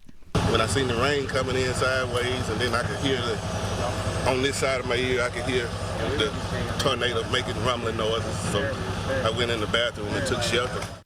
East of Shreveport, some 300 homes damaged in Monroe, Louisiana. Lord Jesus. My boy house gone, man. It's gone. Tyrone Dickens still has a front door in his house in Monroe, but not much else. The line of fierce storms drove east throughout the day Sunday. They left damage scattered around Birmingham in northern Alabama. All of a sudden, it just calms down to nothing, and the next thing you know, just high winds that you can't really get away from. All right, well, speaking of high winds, we're still tracking those here in New York City and many areas across the Northeast. High wind warnings remain in effect through this evening. 57 degrees right now. Less of a severe weather potential here, but high winds can be just as destructive in some cases. This is something they're going to be closely monitoring. Clouds are lifting a little bit here, and the rain's kind of pushing out, but we're tracking some very strong gusty winds. New York City gusting closer to 30 miles per hour right now. The reports have been much stronger out towards Long Island. We have had gusts now over 60 miles per hour near Islip and areas around the Long Island Sound. Mystic, Connecticut, areas here around Providence seeing some of the strongest wind gusts right now. Providence proper actually gusting close to 50 miles an hour at this moment. And in Boston, over 50 mile per hour gusts. And we're still expecting winds potentially even stronger over the next few hours. So an increase in downed trees, power outages, even some roof issues on some homes. This is something we'll be monitoring closely. And it's not just the I-95 corridor. Some of those strongest winds are still hovering over parts of the Great Lakes. Over 50 mile per hour gusts near Buffalo still currently. So power outages continue to slowly drop because of the improvements we've seen now in the Southeast. Crews are able to get out and restore power to so many, but they're still coming up and increasing here in New York, where nearly 100,000 are without power in the state of New York alone, with many other states increasing those outages. All right, so high wind warnings continue in those dark purple areas from Watertown to Syracuse to Buffalo, and also back towards the I-95 corridor with gusts likely over 50 to 60 miles per hour. I was missing teeth. It was painful to chew. And that's what originally drove me to Clear Choice. When a patient comes in for their free consultation, oftentimes they're not happy with their dentures. Dental implant procedures, they're more permanent. The materials are made with a higher level of technology. Implants are like normal teeth. I can now eat whatever I want. It's wonderful. Needs. At a price you can afford. Select Quote. We shop, you save. Wreck your Sunday nights. Oh, boy. With all new episodes of Highway Through Hell at 8 and Heavy Rescue at 9. Tonight on the Weather Channel. A wind advisory is in effect.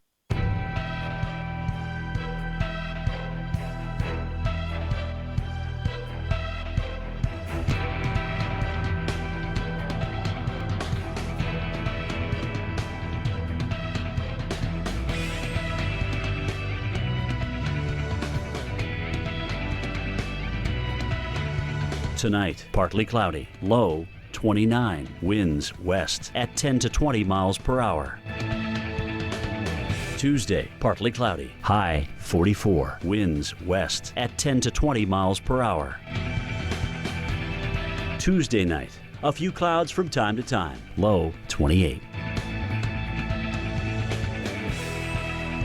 Here's our 7-day outlook.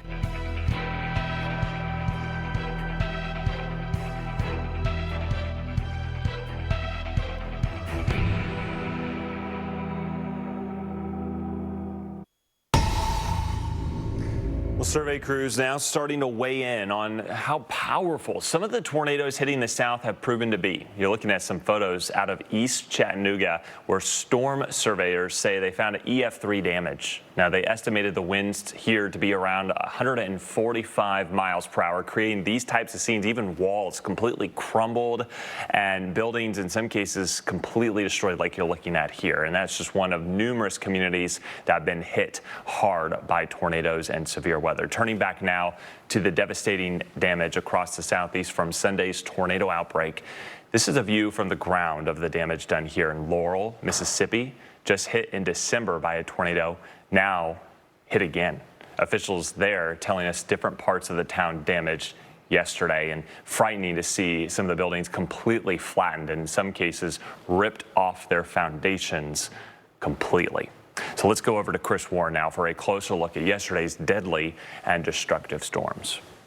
And Chris, crews from the National Weather Service are busy looking at all of the damage, and there's a lot of it from yesterday's tornado outbreak. More than 40 tornadoes were reported from Texas to North Carolina, covering 10 states from yesterday morning through last night and into this morning. And now a look at just some of the damage from Soso, Mississippi, from the air, looking out from above, seeing parts of homes and structures that have been ripped apart with insulation being seen in some of the trees.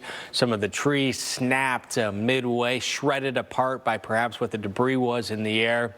As the storms did move off to the east, they hit portions of the Carolinas, parts of South Carolina, including in the town of Aiken. So from Soso, Mississippi to South Carolina, there were several tornado reports, 141 warnings in all from yesterday morning, 7 o'clock Central Time, through 7 o'clock Central Time this morning. We saw, again, 141 tornado warnings, and some of these storms, as they were coming through, doing a lot of damage. And when you look at some of the tracks of these, absolutely horrific and impressive to see both the shape of the radar, which is one of the first clues of that we may have something serious on our hands, and then this right here, a remarkable look here of the radar of the velocity. So the winds going side by side in opposite directions,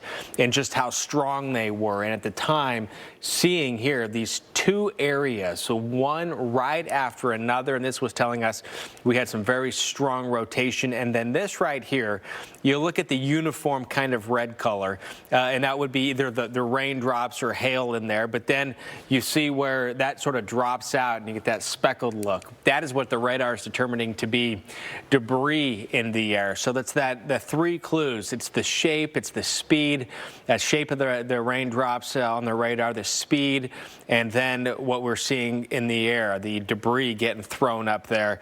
And the extent of this severe weather and tornado outbreak covering 7 states, well over a dozen states. Now, not over yet either, Chris, going into the Northeast for the threat of more severe weather. No, we saw it in Birmingham, we saw it in Baltimore, we saw it in D.C., and we're going to continue to monitor the Mid-Atlantic and Northeast as we head into the overnight hours. All right, well, on top of all of the severe weather potential, once we get through the night, things do quiet down. However, we're turning colder in the Rockies in the middle part of the country for a pretty significant snowmaker, believe it or not, in mid-April. We're looking at potentially over a foot or more in parts of Colorado, Wyoming, and getting into Montana. But then there's going to be a swath of snow that's going to spill out into the plains, even the Midwest. Some cities may shock you on who may just be seeing some snow.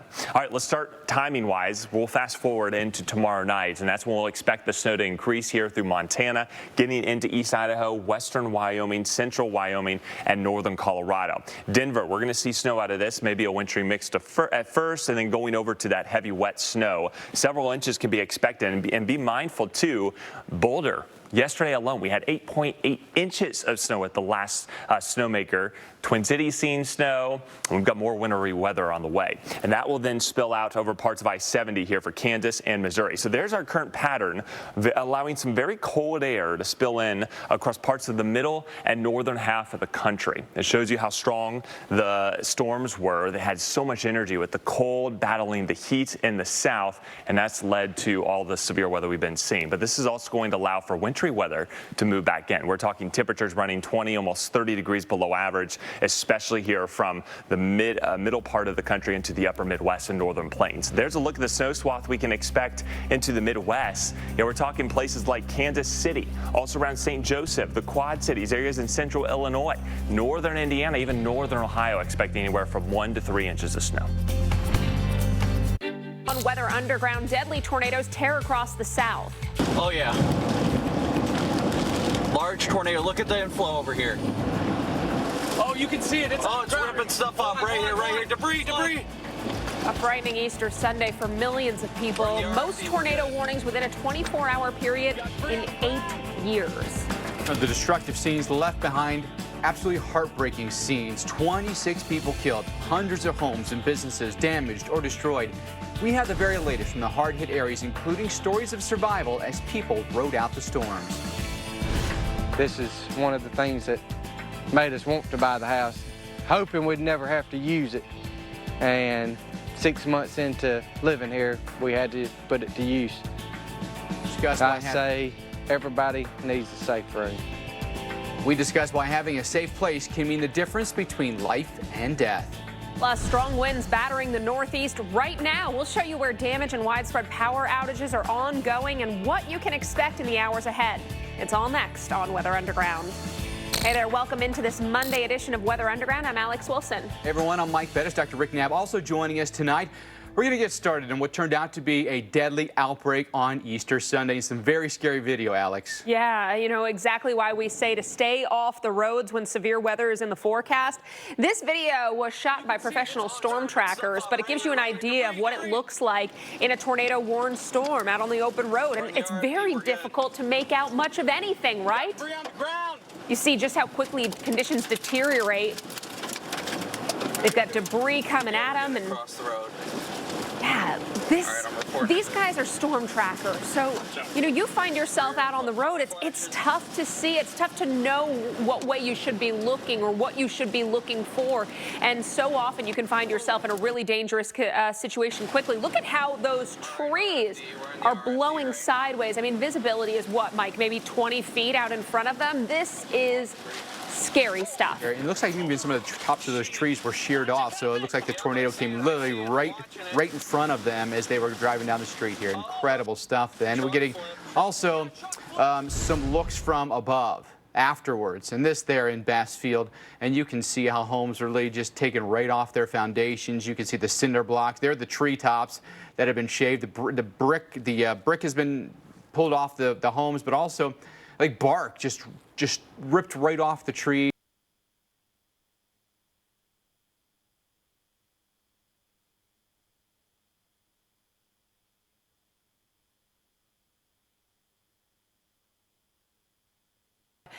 Truly horrifying scenes. Here's what else we know right now. At least 29 people were killed across 4 states, making Easter's tornado outbreak the deadliest severe weather event of the year.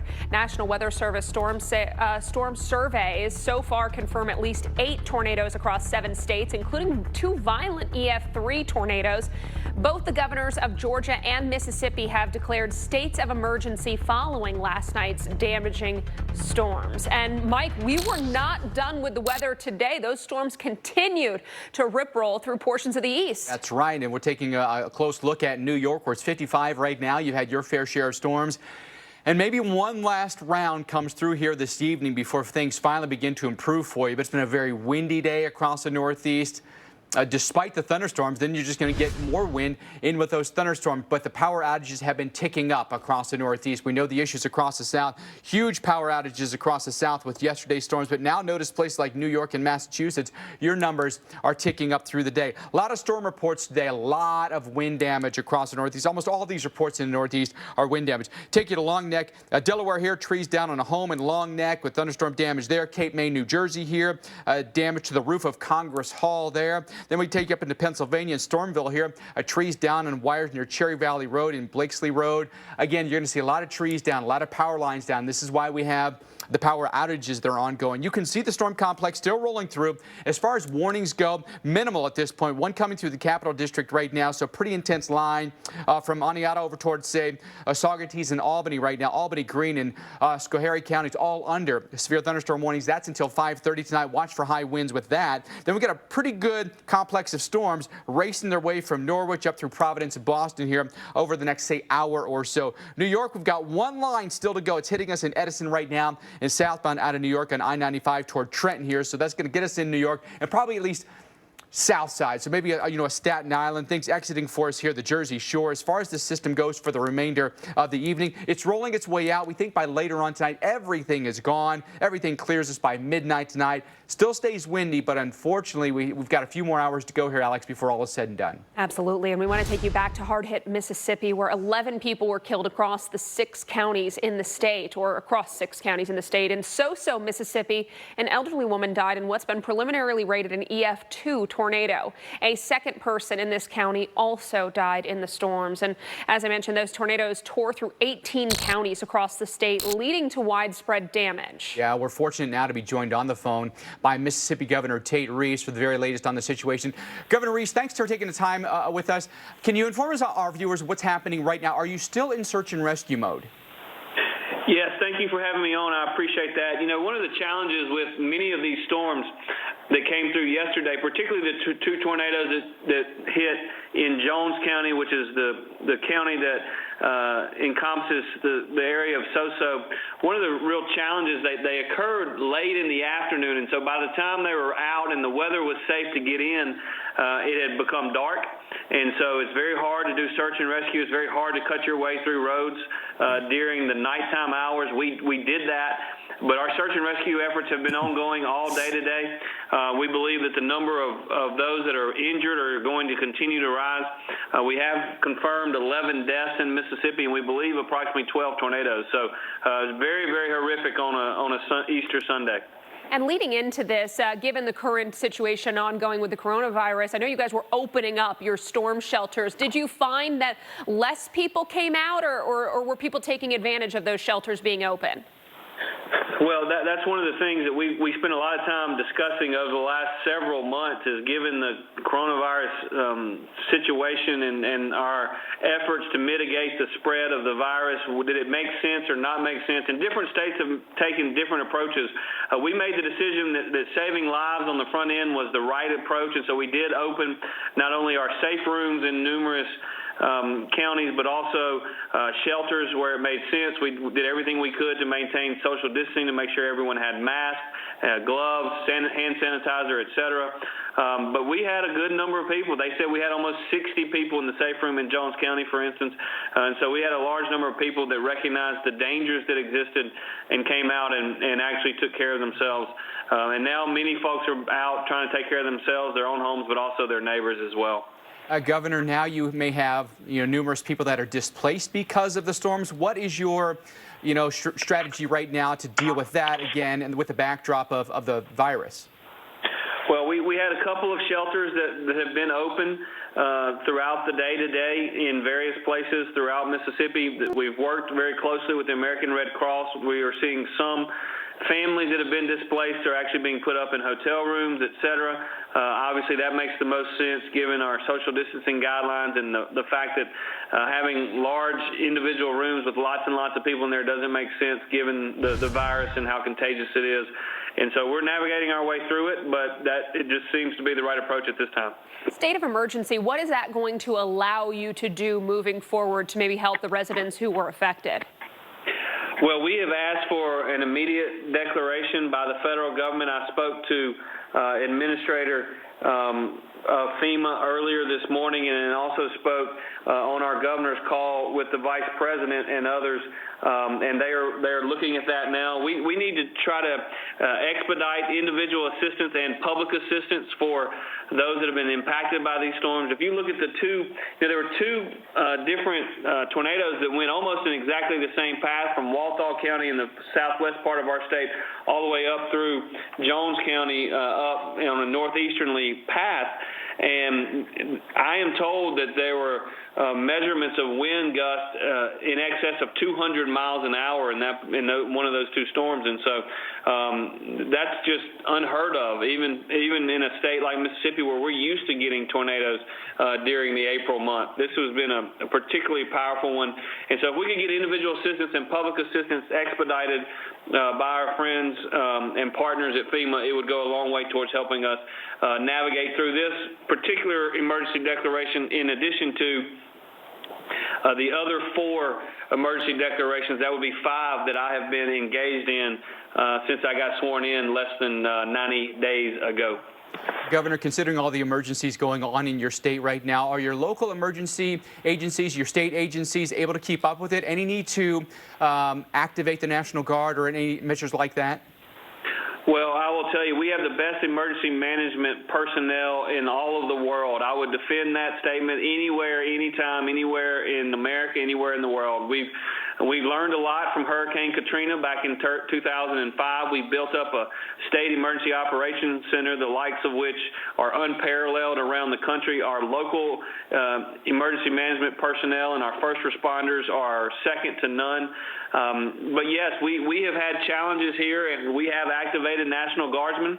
We have well over 250 National Guardsmen activated for helping with testing and other humanitarian efforts with respect to the COVID-19 virus. I spoke with our Adjutant General earlier this morning, and they stand ready, willing, and able should we need additional personnel. They are ready to help when available. We've got over 100 MPs available if that is necessary. We have not made that call yet, but we are continuing to add our National Guard personnel, many of whom, by the way, almost half of whom were deployed overseas to the Middle East most of 2019. But they're ready to step up if and when they're needed. Well, Governor Tate Reeves of Mississippi, we thank you so much for your time tonight. I know it's been a tough 24 to 36 hours for that state. You know, Mike, Mississippi was by far the hardest hit state in terms of the number of deaths, but these storms also spanned some 1,300 miles. One of the first reports of widespread damage actually came out of the state of Louisiana, Monroe, Louisiana. We were talking about this one early in the day. Here you're looking at just some of the damage, but officials there were saying that 200, even up to 300 homes were damaged by the storms there. And the outbreak also brought dangerous winds. Take a look at Alabama. This is Argo, Alabama. And the winds just blowing the trees almost every direction, barely able to stand up as we saw those winds really gusting strongly. And as the powerful line of storms moved into the state of Tennessee, it decimated the town of East Chattanooga. The National Weather Service saying this actually an EF3 tornado. You can see the roofs significantly damaged, if not blown right off. Plenty of debris scattered across the lawn, trees splintered, large trees uprooted. Unfortunately, people getting up this Monday morning to survey the damage after those storms rolled through on Easter Sunday. And several injuries from the outbreak occurred in Davidson County, North Carolina. The storm uprooted trees, knocked down power lines, and destroyed several buildings like this one you're looking at. You can see the home completely exposed to the elements, almost like a dollhouse. You're looking at the roof completely peeled off, trees again splintered off, sheared off. It was a tough afternoon. Dr. Nab, we were watching you, Jim and Jackie, tracking these throughout the afternoon. So many warnings out there yesterday. Yeah, and like many of meteorologists around the world, we were tracking everything pretty much all weekend. Right. And I wanted to show you kind of the large scale down to the small scale, just to give you an idea of what happened. There was our swirl over California 3 days ago, and here it was coming through and being the parent disturbance that really led to all the severe weather and the development of our surface low. And I want to especially show you what happened when that disturbance got right into here.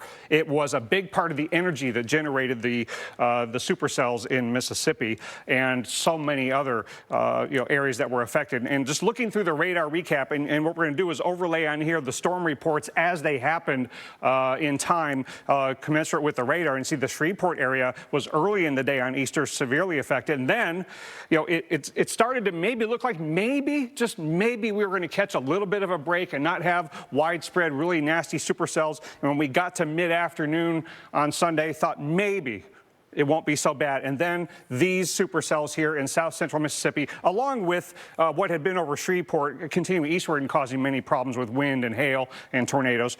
The supercells over south central Mississippi just left an absolutely devastating trail of destruction. We'll go over that radar there in a little bit. Then we had this string of storms that went just north of Birmingham and in northeastern Alabama, where there was huge hail and terrible flooding as well. And then I remember getting concerned about the Atlanta area, but there hadn't been upstream reports headed toward Atlanta. We thought maybe downtown Atlanta will catch a break, even though northwestern Georgia was getting hammered.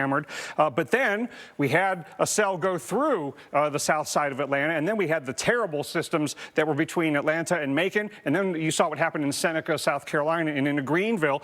This was one of the worst events for South Carolina. And then we had things like a flash flood emergency in Boone, North Carolina, up in the Appalachians. So many hazards to talk about, but we can't ever forget the meteorology of what happened with these 2 supercells in south central Mississippi. It's not all that often that you see debris balls and 2 major supercells kind of just a few miles apart and going over the same spots. And when you look at the velocities from these 2 supercells, it's amazing. Here's one from Bassfield, and there's the one behind it. Incredible, guys.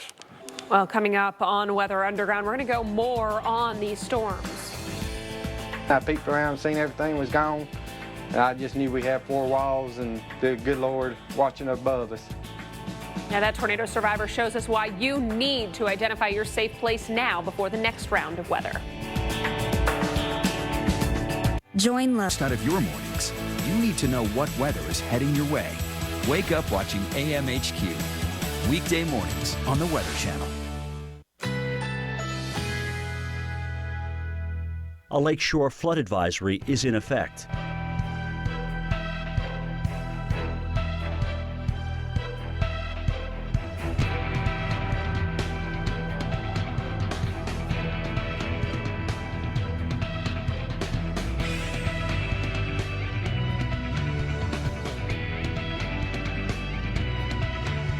Tonight, partly cloudy and windy, low 29. Winds could occasionally gust over 40 miles per hour. Tuesday, partly cloudy, high 44. Winds west at 10 to 20 miles per hour. Tuesday night, mostly cloudy, low 28. Winds west at 10 to 15 miles per hour. Here's our 7-day outlook.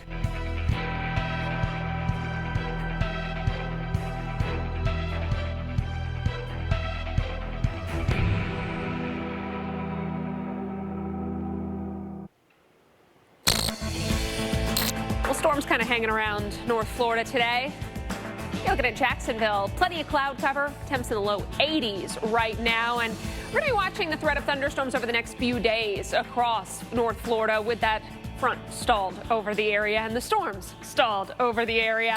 A possibility of strong storms out there today across North Florida and extreme southeast Georgia. So those are the areas to watch. This would include Jacksonville. South of town, a severe thunderstorm warning in effect right along the 95 corridor, closer to, say, the St. Augustine area. And the future radar picking up on that very, very well. That one lone storm south of Jacksonville, that moves out, and overnight, at least a few spotty showers possible. But tomorrow morning, you can see more thunderstorms beginning to fire up, and that's going to be the theme of the day. You can see those storms just training across North Florida, so heavy rainfall a possibility as well.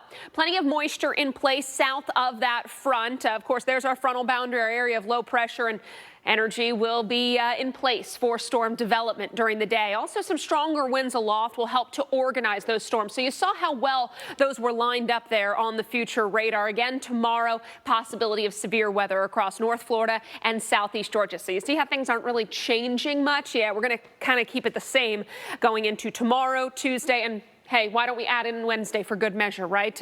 Still watching Jacksonville, Gainesville, Daytona, up towards Brunswick for the possibility of strong or severe storms. So whole first part of the week could be a stormy one in areas like Jacksonville. You can see those temperatures staying in the upper 70s tomorrow, but we drop to the low 70s Wednesday, upper 60s Thursday, and we warm back up for Friday and the weekend. But you can see even the end of the week offering up the chance of showers or hit or miss thunderstorms. So we're not really going to see much dry or calm weather in the next several days, Mike. Unfortunately, looks like an unsettled pattern there across North Florida. Plenty of lightning, so when thunder roars, go indoors. Important to remember, even if there is not a severe warning. Now, you want to see something shocking, you've got to check this out. Let's go farther north.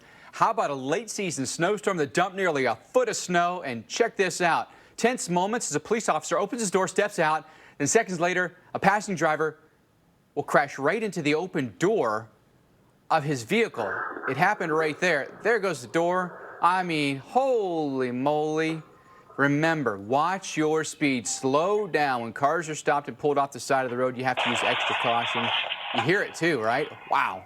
That is scary. Police officer literally jumps off the side of the road there.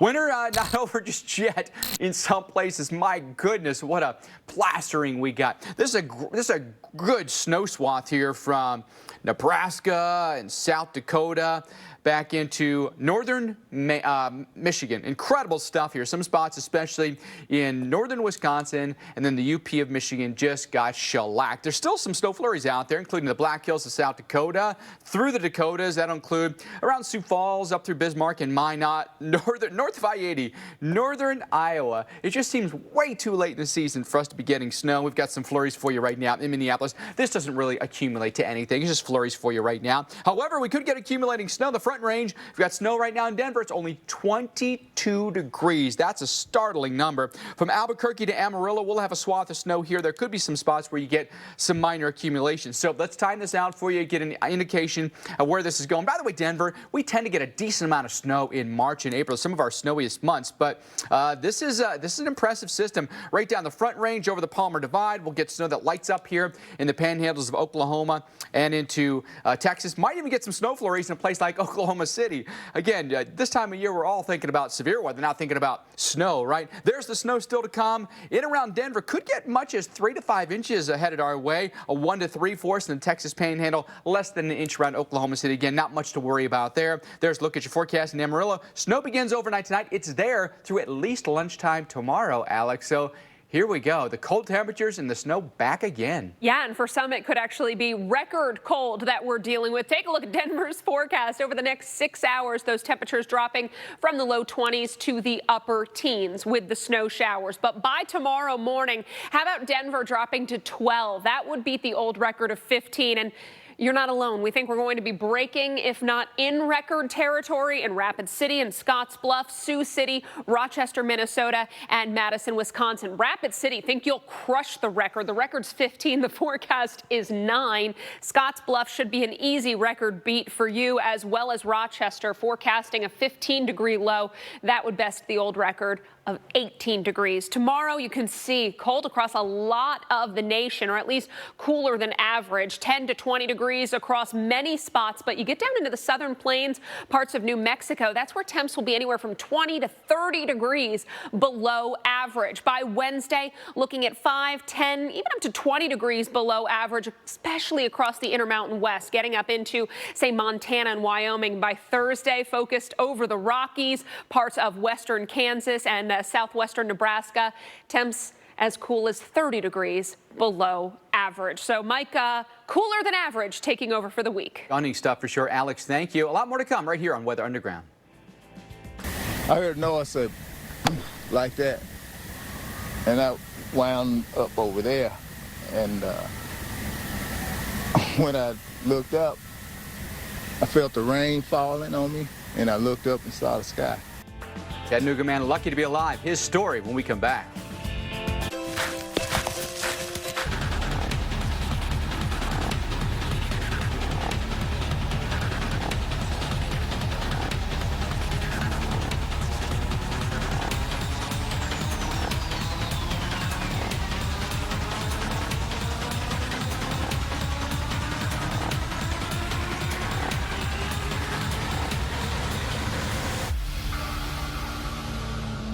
Really devastating scenes after a tornado outbreak on Easter Sunday, and new information continues to come into the Weather Channel after yesterday's outbreak. Thanks for being with us. I'm Mike Best. We're going to update you on the new details still to come here on Weather Underground. But how about something that we could talk about here? Every time there's a severe storm potential in the forecast, you know the safe place. Do you know the safe place to go? How do you shelter? How do you plan to get to that shelter? In Laurel, Mississippi, one family safe room was the only thing protecting them from the deadly tornado that raged outside. We talked with them this morning on AMHQ.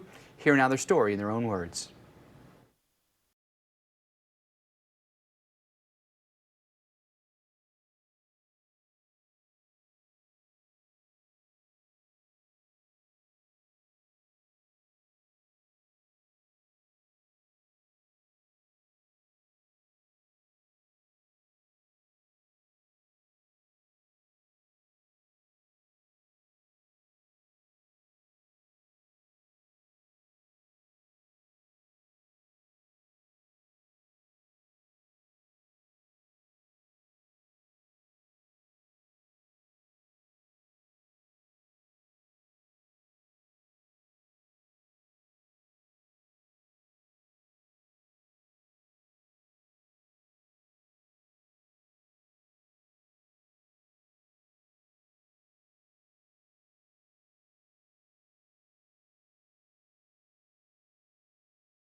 But you saw that last picture there.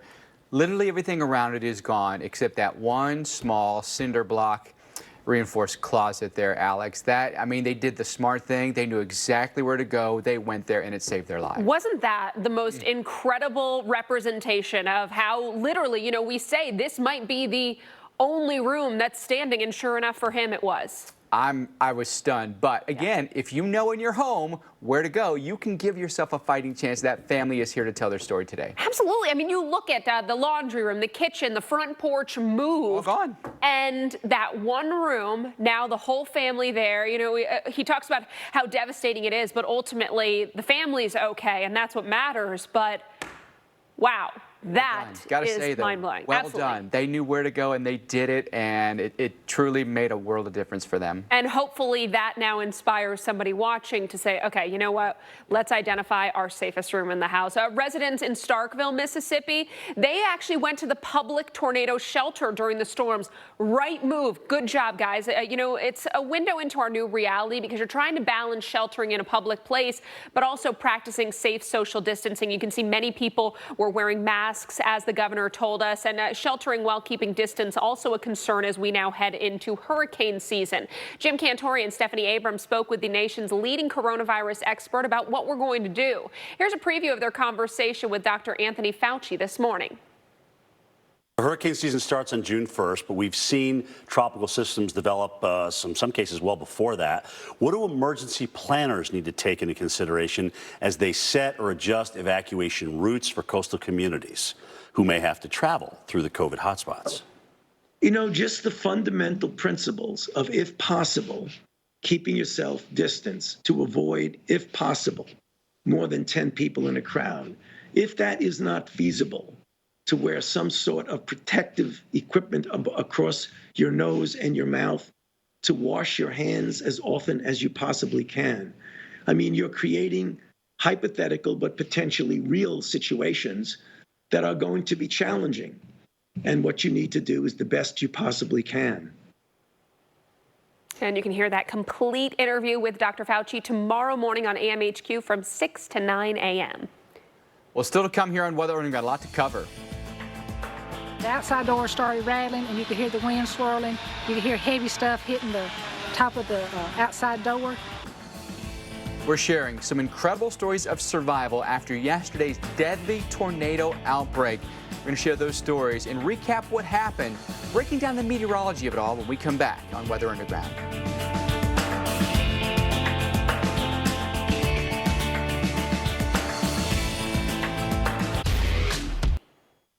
That thing's gonna come over hard. This time, on highway through. I want to take you to Denver, Colorado right now. It is a white, snowy scene.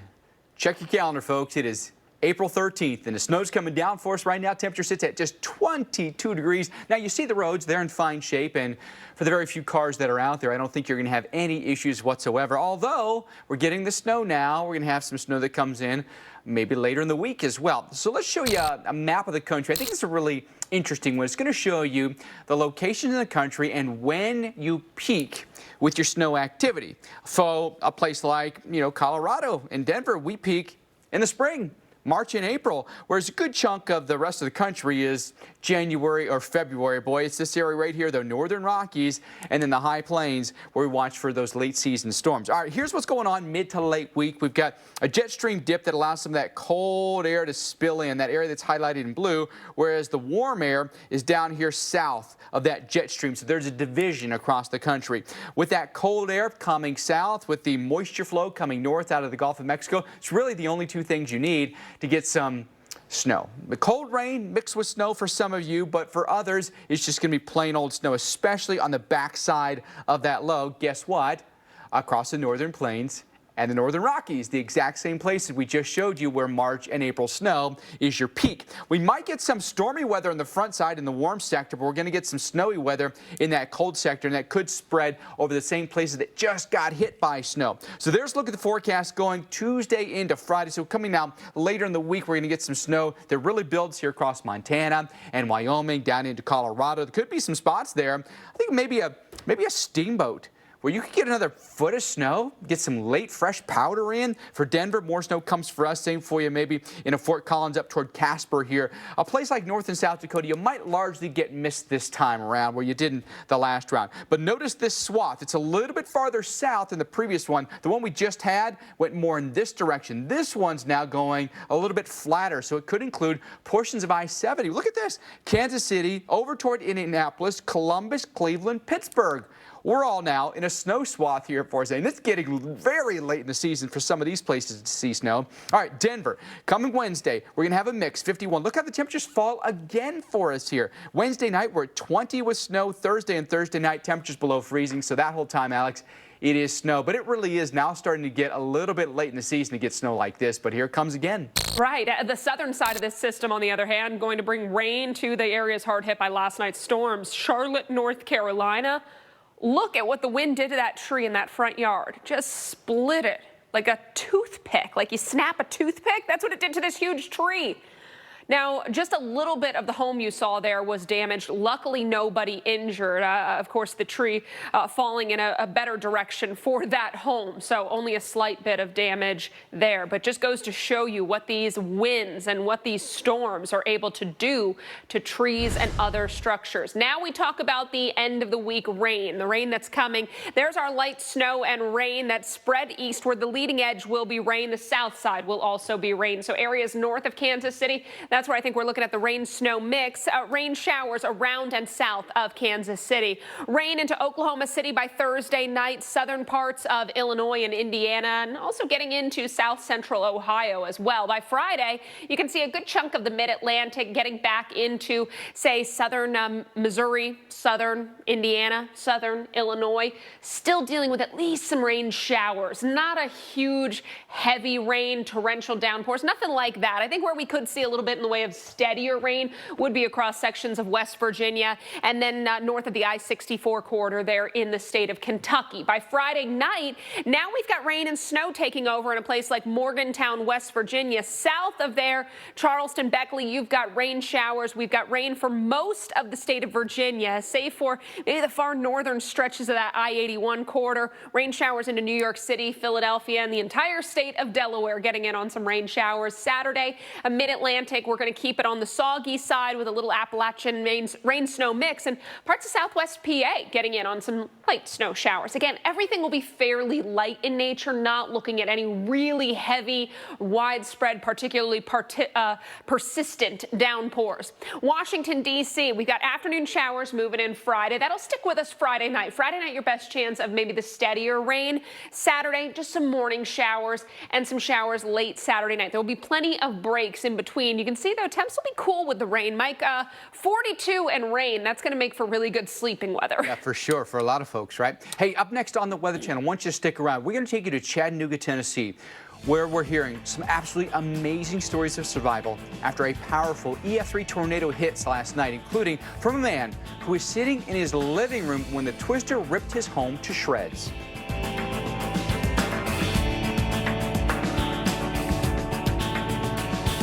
Episodes of Highway Through Hell at 8 and Heavy Rescue at 9. Tonight on the Weather Channel. A lakeshore flood advisory is in effect.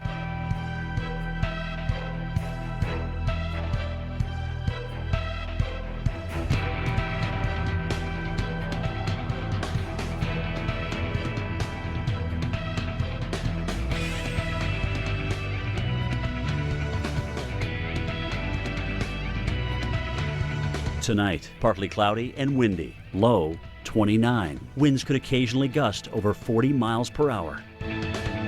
Tuesday, partly cloudy, high 44. Winds west at 10 to 20 miles per hour. Tuesday night, mostly cloudy, low 28. Winds west at 10 to 15 miles per hour. Here's our 7-day outlook.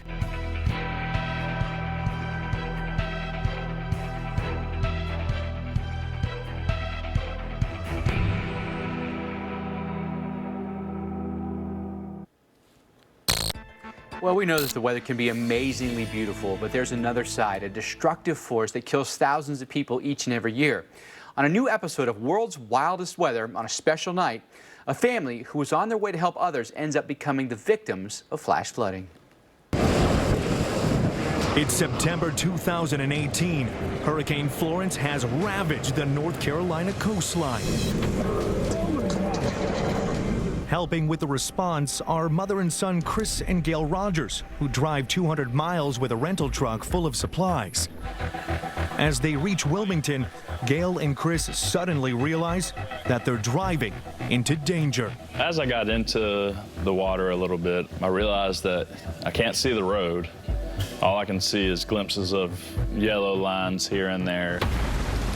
It's just water as far as you can see, and trucks as far as you can see going, and an 18-wheeler coming the other way just pushed us off the road with their wave. Go. It's lifting us up. Once that wave of water had hit the truck, there was no wheels on the ground anymore, so there's no control. It's just floating at that point. You could feel the truck starting to float, start thinking about exit strategy very, very fast. You're going to see an all-new World's Wildest Weather. That's tonight at 10/9 Central. Well, in Tennessee, the flooding wasn't as bad as what Mike just showed you, but it was enough to cause concern. You can see that high water moving over the street there in Chattanooga. And what makes it even scarier is that it's dark, so it's tough to make out, one, how deep that water is, and two, what the situation's like underneath that water, something we always talk about. Well, on top of the flooding, Chattanooga also hit with an EF3 tornado. The Weather Channel's Dave Malkoff surveyed one of the hardest hit neighborhoods. This is an assisted living center for people with Alzheimer's disease, and all the caregivers here really had to put in some very creative overtime work in trying to figure out how to move a population of 65 people with Alzheimer's and move them over to a hotel in the middle of the night. Think about a challenge on top of a challenge on top of a challenge. I was in the chair watching television in this chair right here. See this chair? The tornado that came through this neighborhood threw Richard Goodlow Sr. clear across his living room. Then I woke up and saw this. Good thing he didn't fall asleep in bed. His bedroom is back here, under all that debris. The tornado pretty much touched down right behind our house. I can't imagine what it's like to deal with the tornado and COVID at the same time, trying to be socially distant.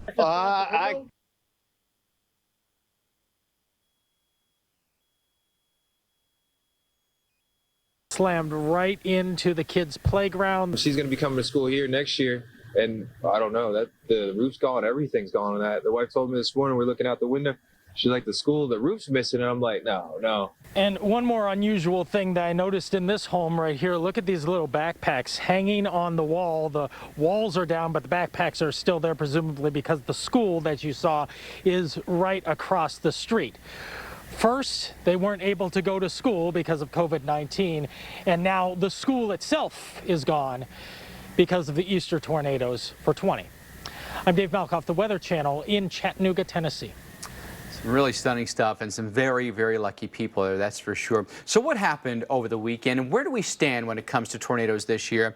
You take a look at the tornadoes that we've had across this country. Mississippi leads the way with 41. In Texas, we've had 35, and in Tennessee, we've had 25. 311 tornadoes so far this year, and then we're just adding to that with the outbreak that we've recently had. Over 1,000 severe weather reports here in the last 24-plus hours from Texas and Oklahoma all the way across the south, and then across the Northeast. Numerous tornado reports as well, and many of these tornadoes happened after dark last night, which made them even more dangerous. And what makes Dixie Alley, the South, so susceptible? We've got a high density of mobile home parks, unfortunately. We've seen the pictures today.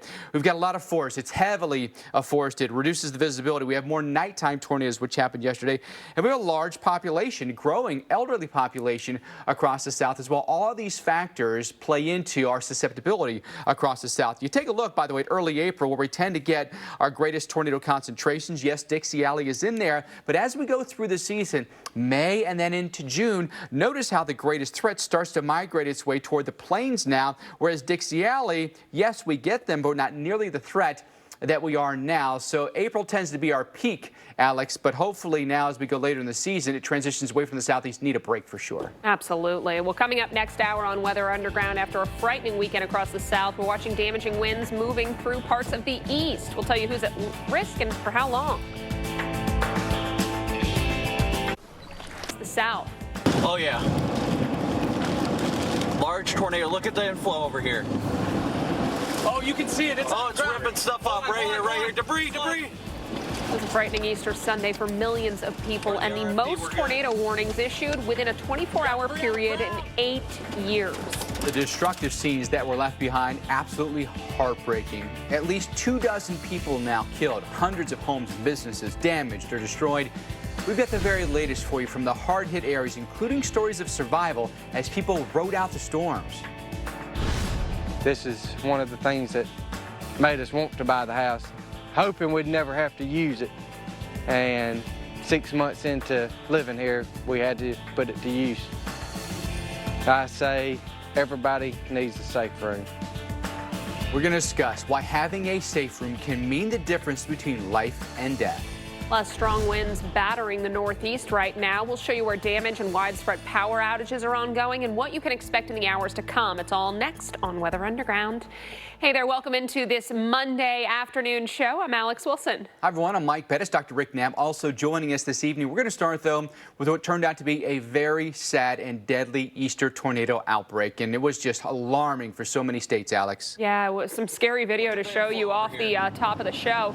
This is exactly why we say don't go out on the roads during these situations. Also, don't look outside because, you look at video or angles of this video and it's really tough to determine what exactly you're looking at. It's tough to see at times. Now, this video was shot by professional storm trackers, but it gives you an idea of what it looks like inside a tornado-warned storm.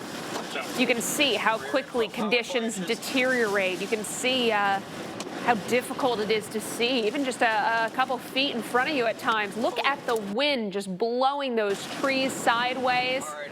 Looks like some of them, as Mike pointed out last hour, sheared off as well, and at times the storm trackers are saying, hey, we can see debris, but if you don't know what you're looking at and you don't have the radar in front of you, it's very difficult to know exactly what you're driving into or driving through. So please be careful.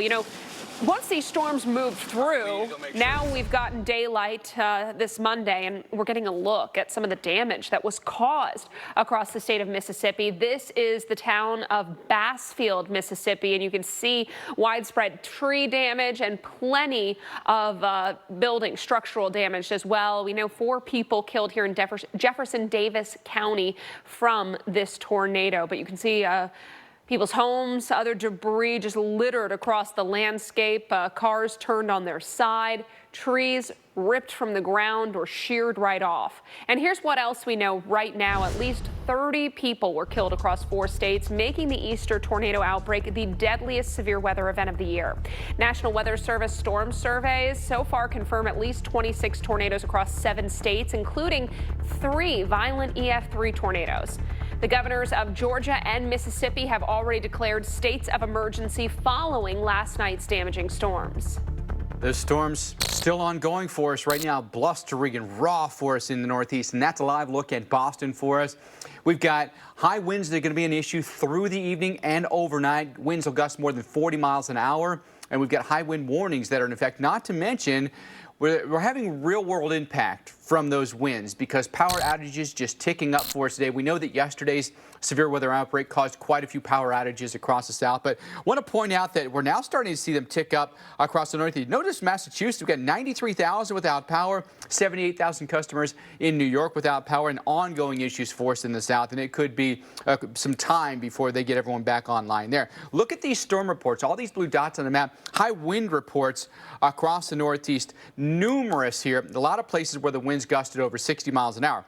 In Long Neck, Delaware, trees down on a home there. We've got in Cape May, New Jersey, damage to the roof of Congress Hall. Stormville, Pennsylvania, down trees and wires here, and a lot of places where tree limbs have come down, power lines have come down. This is why we have the loss of power. No severe thunderstorm warnings right now. You can see how the storms have exited New Jersey. Storms coming through the Capital District right now, but not meeting severe thunderstorm criteria. But I-87 here, it's got some pretty vigorous storms right now, maybe some small hail within those, but Albany, the worst of it hitting us at this moment. Things should improve for you momentarily. Take you down into Boston, from Providence to Boston. Pretty good line of storms right in there. Wouldn't be surprised if you get a little rumble of thunder or two, but heavy storms are coming through for you. That might be another hour or so before those clear you. Now in New York, improving weather for us. You may still get a passing shower or two tonight, but nothing severe. The winds, however, will stay strong.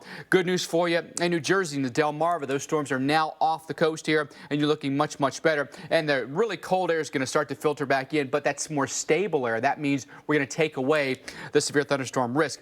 Everything exits by probably around midnight tonight out of New England. Might get a few showers off the lakes, but that's small compared to the big picture of what we're dealing with today. A lot of areas we've got high wind advisories, high wind warnings. That does still include southern New England, so Boston and Providence were included in that. And off the lakes as well, we've got high wind warnings. That'll include Buffalo and Niagara Falls up toward Watertown, then right down the spine of the Appalachians. Mentioning some of the wind gusts that we've seen today. Wow!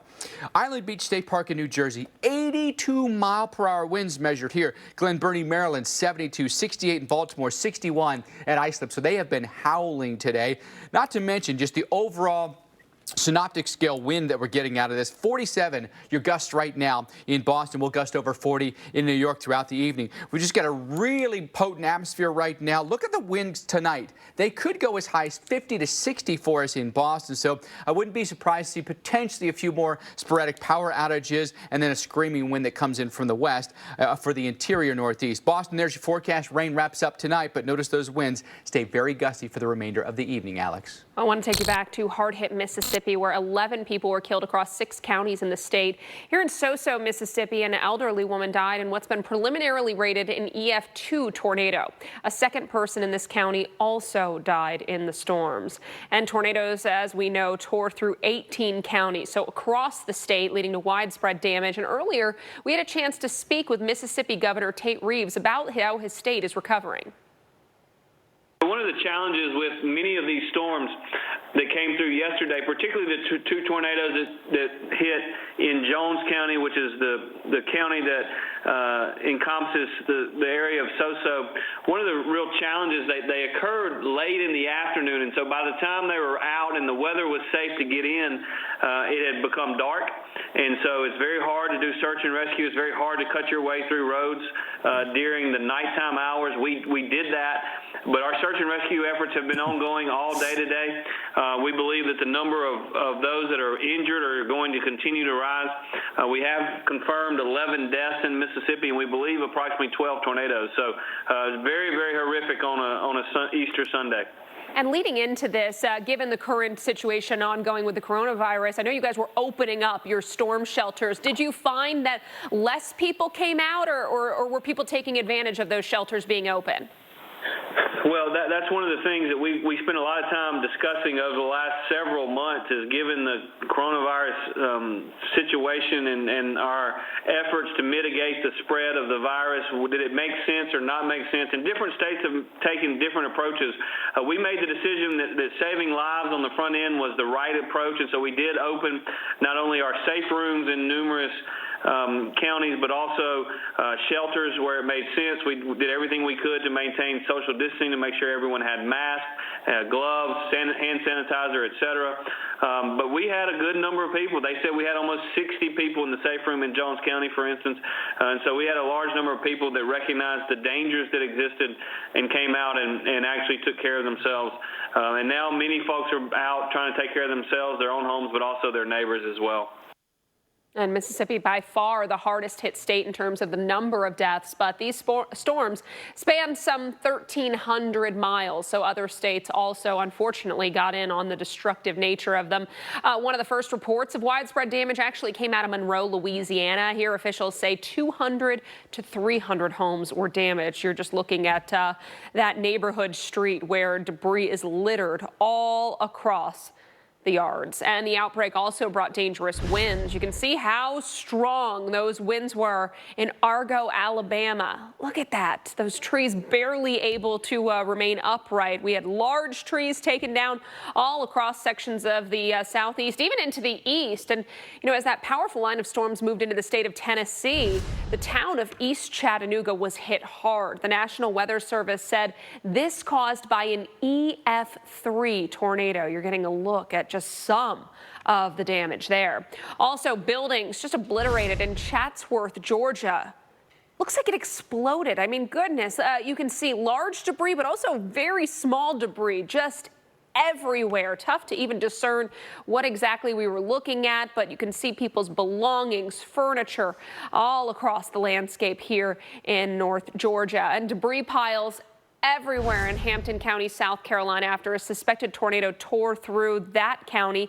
5 people lost their lives in this storm. And yet again, we look at, the aftermath, the blue sky overhead, but all of the damage and devastation left in the wake of these storms. In addition to the wind, the tornadoes, these storms produced some really heavy, steady rain. And in Bedford County, Virginia, a bridge started to give way because of the flood water.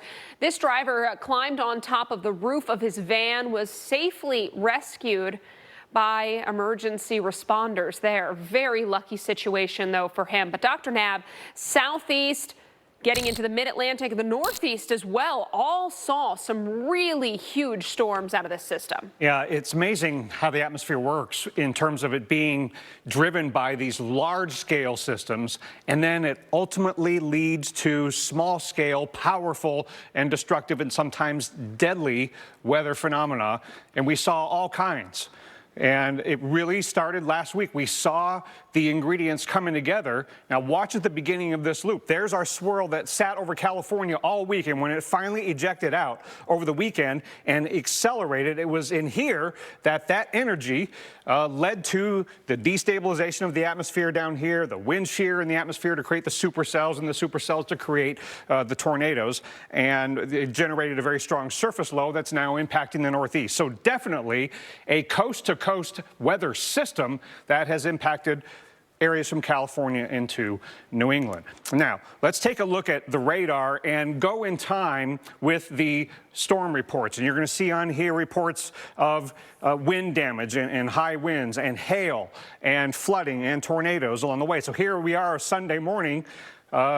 The Shreveport area getting this linear system, but also some tornadoes embedded in there. And as it went eastward, there's the tornadoes and the hail and the strong winds in Monroe, Louisiana. And then you get to mid-afternoon on Easter Sunday, and we were just kind of hoping that maybe the atmosphere wouldn't do what we thought it was going to do and generate some really big supercells. But then watch what happens down here in south central Mississippi, and we get those multiple supercells training over the same general areas. Training supercells, wow. I mean, that's just the worst, right? We'll go and look at more closely at that. And then there was this string of damage here that went through central Alabama, just north of Birmingham, into northeastern Alabama. There was 1 to 2 inch hail. There was a lot of wind damage, and there was flooding in places like Boaz, Alabama, had water on the roads. And then northwestern Georgia really got hammered. And then we thought, well, is this gap in the reports that's headed in the direction of Atlanta going to spare Atlanta? Well, generally that was the case.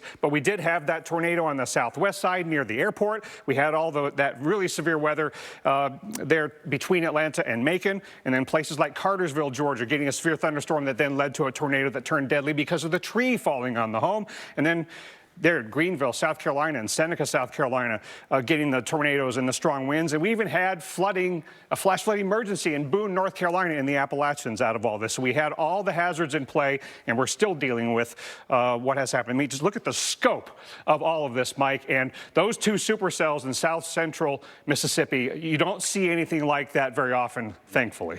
Thank goodness, right? It was just a destructive weekend for us. There's a look at Laurel, Mississippi.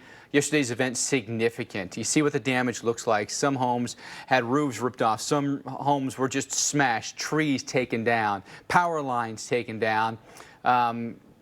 Truly, some things look like they were just chewed up and spit out. That's how destructive this was. One woman tells us she had just moments to get to her safe shelter before that storm swept in. and it was spotted as a tornado.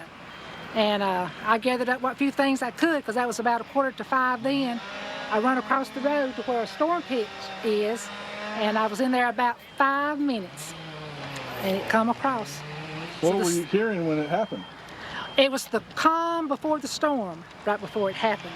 And when it happened, the storm pit goes down. So there's two doors, there's an outside door and an inside door. The outside door started rattling, and you could hear the wind swirling. You could hear heavy stuff hitting the top of the outside door. And it was just a matter of seconds. It's true what they say, it's just a matter of seconds. And then we peeped out, and all you could see was treetops and gone rooftops. So if it hadn't have been for the storm pit, I would be dead, because there's literally, my trailer got blown away, my truck got blown away, 2 sheds got blown.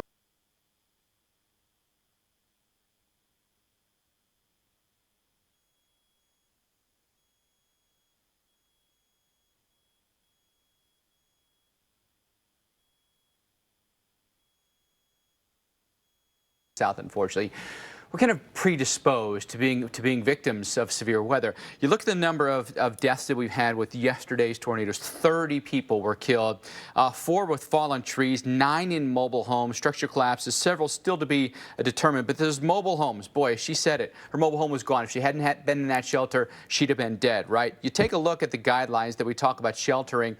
Bad place to be, the worst place for you to be is in a mobile home, in a vehicle, under an overpass, large rooms, gymnasiums, interior rooms, basements, and then on down the line, if you can get in a below ground or above ground storm shelter that is FEMA approved, you're going to give yourself the best chance of survival.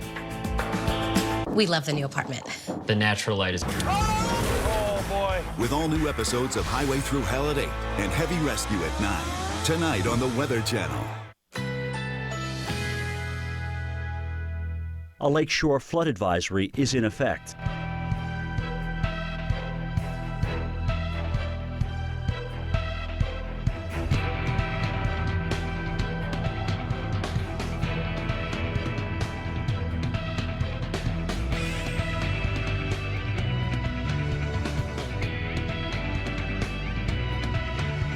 Tonight, partly cloudy and windy, low 29. Winds could occasionally gust over 40 miles per hour. Tuesday, partly cloudy, high 44. Winds west at 15 to 25 miles per hour.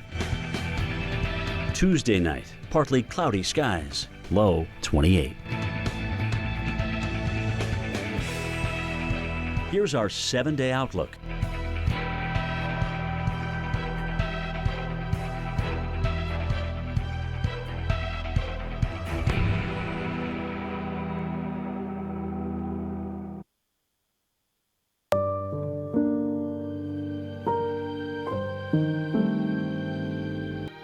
Yeah, great place to donate. A lot of people, out of work, dealing with issues regarding not being able to get the groceries they need. So you can donate there to Feeding America and really help people out. We take you to Florida, North Florida to be exact. Jacksonville, you can see it's kind of been a murky, cloudy day. Temperatures in the low 80s. And the warmth and the storms sticking with us again tomorrow. The storms actually sticking with us through a good chunk of the week. Severe weather possible today across that strip of North Florida. I want you to kind of take a mental note. Look at where that area is, because it's not really going to change much over the coming days. We had a strong storm last hour south of Jacksonville, closer to the St. Augustine area. That has since moved offshore. Not much out there now, but moving into tomorrow morning, once again, thunderstorms firing up. You'll see that on the future radar. We get you past midnight, really into the mid-morning hours, say 4, 5, 6 a.m. Thunderstorms begin to fire, and they'll stick with us throughout the afternoon. You can see generally moving over the same areas. We've got kind of that belt line for shower and thunderstorm development. A wave of low pressure moving along our frontal boundary. Our frontal boundary really just draped over the area. Plenty of moisture and energy in place for those showers and storms to get going. And then the stronger winds aloft will help to organize those storms. So you saw a pretty good development starting up in the morning and then just sticking with us through the day. Tomorrow's area looks a lot like today's, doesn't it? Yeah, that's because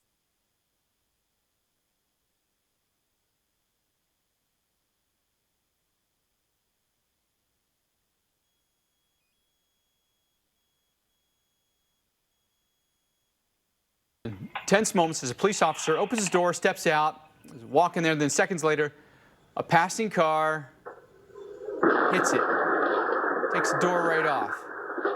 Some alarm for sure, and a reminder to slow down for the road conditions when you are driving. That happened just yesterday. So we know that winter is not over just yet, not by a long shot, right? Take a look at where that snow swath was for it. And some really incredible snows here from the Black Hills to South Dakota, through Nebraska, all the way up into Wisconsin and the UP of Michigan. Some spots here, double-digit snow. Amazing, right? We're talking Easter weekend. We've still got a little bit of light snow out there. Most of this will not produce any accumulation. Most of it's just flurries for you, including around the Twin Cities. Wouldn't be surprised to see a few flakes of flying for you in Des Moines as well. It's surprising to me to see the snow that far south. But how about this? This is impressive too. How about the snow from Albuquerque over toward Amarillo, snow forest in Denver and Pueblo. It's only 23 degrees right now in Denver. Remarkable cold air has spilled down into the Front Range here, but more snow to go here and several inches of accumulation as this really begins to fill in here, then overspreads the Texas and Oklahoma panhandles, and even some snow around Oklahoma City. Light stuff for you here, maybe around Lawton as well. Those are places where you can see the flakes of flying. I don't think you get any accumulation there, but still, considering the time of year, we've already had temperatures into the 80s and 90s in these places. Now we're going back to snow. Here's how much is still to come. In some spots, 3 to 5. That's going to be mostly in the Colorado Rockies, but a 1 to 3 swath here around Amarillo. Impressive for this time of year, Alex. Yeah, and the cold temperature is impressive as well because we actually are going to be looking at records for some spots. Now, over the next 6 hours, Denver dropping into the upper teens, but we don't stop there. We're going to make our way to a low of 12 in Denver. That would beat the old record of 15. Think you're going to beat a record in Scottsbluff. Think you're going to smash it in Rapid City. The forecast low is 9 tomorrow morning. The record 15. You can see other spots, Sioux City, Rochester, Madison will be close to, if not breaking records. I think Rochester, you're going to break it. Tomorrow, a lot of the country dominated by those below average temperatures. The coolest of air focused over the south central U.S. But as we get into Wednesday and Thursday, you're really going to see that cold spread across parts of the Rockies, the Western Plains, so Nebraska and Kansas and eastern Colorado, the Denver metro. That's where temps will be 20, even 30 degrees below average. So we look at Denver, your forecast lows, average low this time of year is right around the freezing mark. Tomorrow morning, we start at 12. You can see we get up to the mid-20s Wednesday and Thursday, back to around 20 Friday morning. So it's a really chilly week we're in store for. Same for Minneapolis. Average low is 36, not even close to it. Tuesday and Wednesday morning in the upper teens. Thursday morning, low 20s, mid-20s, as good as it gets for the work week. And Nashville, Tennessee, average low is 47. We're looking at freezing Wednesday morning, Mike. All right, Alex, thank you for that. We've got a lot more to come your way on Weather Underground. I heard Noah said like that, and I wound up over there, and when I looked,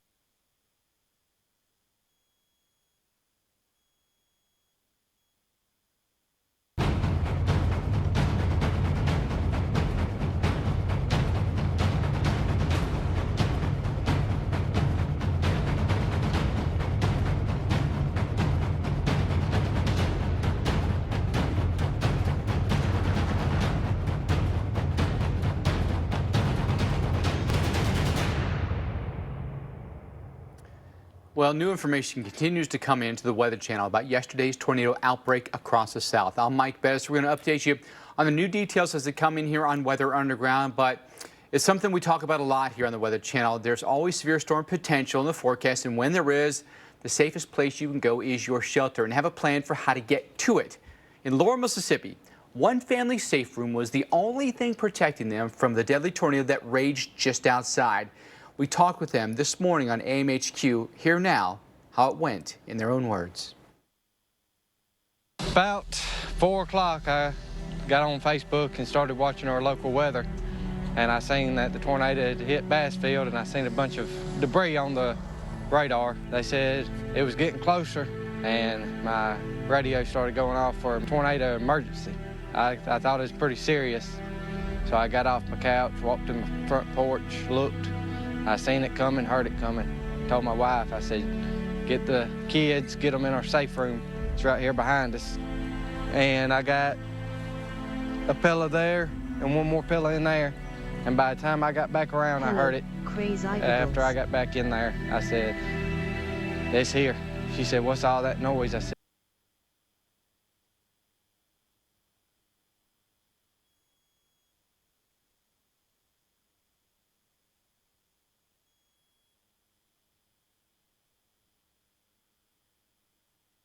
what's left of it.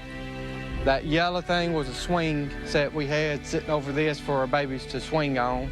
Big oak tree, there's no telling how long it's been here. It's unbearable. It's hard for me to believe what we went through. And I just hope nobody has to go through this. I wouldn't wish this on any enemy. Obviously, when you think about where those people went, how they actually survived, when it literally was the only piece of their home remaining standing, Alex. I mean, what a testament to them knowing what to do, where to go, being ready to do it, and saving their own lives. Yeah, that final shot from the drone really paints home the picture and how important it is to find that safe, secure room. Look at that. That's amazing. Their whole house is gone, except that one room. And like you said, they hadn't lived there very long. 6 months? And it was one of the selling points for the home. You could say so, yeah. They definitely got their money's worth because, yeah, the home was moved away from the front porch, or the front porch was even moved away from where it typically was. That huge tree uprooted. The home is gone. The kitchen's gone. The laundry room's gone. But that one room untouched, and thus the family survives. Thank goodness. Yeah. I mean, if we could, I know it's kind of a pie in the sky kind of thing, but if we could do this in every home in harm's way, boy, what a safer place this world would be. You know, we talk a lot about finding a safe place. Having that in their home and convenient to them was key. Yes, they were able to get there quickly. They were smart, had the other things they needed, and they are all here today because of that. So absolutely great story, and hopefully now maybe that inspires you to secure your own safe room. Residents in Starkville, Mississippi, they actually went to the public tornado shelters. Great that people did that during the storms because, unfortunately, you've got to get to that safe spot. This is a window in our new reality, trying to balance that sheltering in a public place while also practicing safe social distancing. That's a concern as we head into hurricane season as well. Jim Cantori and Stephanie Abrams spoke with the nation's leading coronavirus expert about what we're going to do heading into hurricane season. Here's a preview of their conversation with Dr. Anthony Fauci. Hurricane season starts on June 1st, but we've seen tropical systems develop some cases well before that. What do emergency planners need to take into consideration as they set or adjust evacuation routes for coastal communities who may have to travel through the COVID hotspots? You know, just the fundamental principles of, if possible, keeping yourself distanced to avoid, if possible, more than 10 people in a crowd. If that is not feasible, to wear some sort of protective equipment across your nose and your mouth, to wash your hands as often as you possibly can. I mean, you're creating hypothetical but potentially real situations that are going to be challenging. And what you need to do is the best you possibly can. And you can hear that complete interview with Dr. Fauci tomorrow morning on AMHQ, 6 to 9 a.m. Coming up here on Weather Underground, it's the one thing people in the South don't want to see, and it's more rain. Unfortunately, rounds of rain on the way. We're timing out when you can expect it to hit your neighborhood. These days, it's anything but business. Way through hell on a special night. The crew pushed to the limit, and it could be the end. I need some help on the roads. In Denver, check this out, it's snowing. We got snow on the ground right now. Now the pavement temperatures are pretty good, so the few cars that are on the roads shouldn't have too many problems whatsoever. But, you know, it's late season. It is April 13th. It is snowing for us in Denver, and it may not be the last snow we get this week. And look at the area that gets their peak snow late in the season. March and April, it happens across the northern Rockies and the northern plains. Everyone else, it's January or February. But we've just got this. Oh, and there's just an oddball location in the country where it's late season that gets us. All right, so that's when this peak snow happens for us. But the reason that we're going to continue with the snow is we're getting this cold pocket that really digs in here, and that's the cold air that spills down into that low warm air on the south side of that jet stream. So we're, in essence, a country divided when it comes to temperatures here. But we're going to pull moisture out of the Gulf of Mexico, push it into that cold air north of the jet stream, and here we go. we've got snow, or we've got a cold rain that comes in. On the front side of that system, might actually get a few thunderstorms that pop up here, but that's going to be the setup as we go, say, Wednesday, Thursday, and into Friday. All right, so let's talk about the total forecast coming our way here. Again, this is in lieu of what's happening for us right now. Look at the additional snow that hits us here. Billings, Casper, Cheyenne, Yellowstone gets hit. Might get good snow at the ski resorts. I think a place like Steamboat, you might be the big winner out of this. Get some fresh powder, maybe another foot of snow to come your way here. In Denver, a couple more inches on top of what you're getting right now. How about that snowfall forecast as it rolls into the Midwest? Now, the previous track over the weekend went more like this. This one's going to go a little bit farther south, almost due west to east here. And places like Kansas City could get hit, Indianapolis, Toledo, Cleveland, Columbus, Pittsburgh. Now, you want to talk late in the season. This is seriously late in the season for snow in this part of the country. But I-70, maybe just north of I-70, could end up being a pretty solid winter for snow there with a couple of inches of accumulation. There's Denver's forecast. Temperatures all over the place. By Wednesday, we're 51, but changing over to rain-snow mix and then staying cold. In fact, below freezing Wednesday night, Thursday, and Thursday night. And that's why, Alex, we've got snow in the forecast and probably several more inches to come. Yeah, and then on the southern side of the system, we've got rain, and rain could head to areas that were hard hit by last night's storms. Look at Charlotte, North Carolina. That huge tree just split like a toothpick. Now, fortunately, you can see for the home, it missed the home. There was just a little bit of damage to that structure. No one was injured. So some good news there, but could have been a lot worse. Always scary when you've got these big trees around your home. Late week rain all along this system. That's bringing also the light snow. It'll be light rain on the southern side. So not expecting any huge downpours, but again, for some areas, just rain to kind of add insult to injury where you're trying to do some cleanup. We get you into Thursday night. Now watching sections of the plains getting into the Midwest. A place like St. Louis could see some rain showers on Friday. We've got rain across sections of the Mid-Atlantic. I think some of the steadiest rain focused over West Virginia into the state of Kentucky as well. Farther to the north across PA, good chunk of PA actually looking at a rain-snow mix. Snow showers by Friday night through eastern Ohio, western Pennsylvania. Get you into the Appalachians of West Virginia and western Virginia. Maybe a little rain-snow mix, but you can see rain for parts of Kentucky, for southern West Virginia, for just about all of Virginia and into the Delmarva Peninsula. Now on Saturday, some lingering showers. This is going to be off and on. We're not going to be seeing anything particularly heavy or steady. A place like Washington, D.C., dealing with the best chance of rain coming on Friday night. And temperatures will be chilly, too. 42 your low. We top out on Saturday at 57 with some morning showers. I think more dry time coming for the afternoon. And then more showers moving in a little later in the day. So kind of an unsettled pattern headed your way. Again, not looking at downpours, Mike, but definitely looking at off and on showers, otherwise cloudy skies, just kind of always looking like it's gonna, just spit.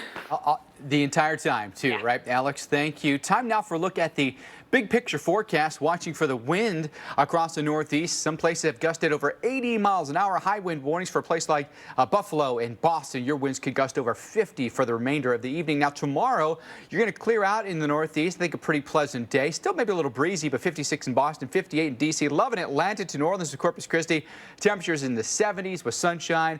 Gorgeous across the West Coast. Where will we be watching tomorrow for severe weather? There could still be some lingering storms from Savannah, Georgia, down to Jacksonville, Florida, Gainesville to Tallahassee, and through the Big Bend. In these areas, what we're going to watch for is the possibility of some strong winds that come with those storms. As far as the storms tonight, mostly focused in New England. Storms, though, should be wrapping up, and everything should be gone around midnight tonight. Boston, we've still got about another hour or so before the rain completely clears us.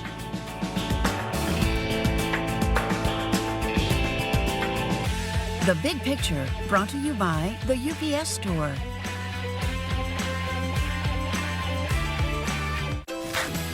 Weekday mornings on the Weather Channel. A lakeshore flood advisory is in effect.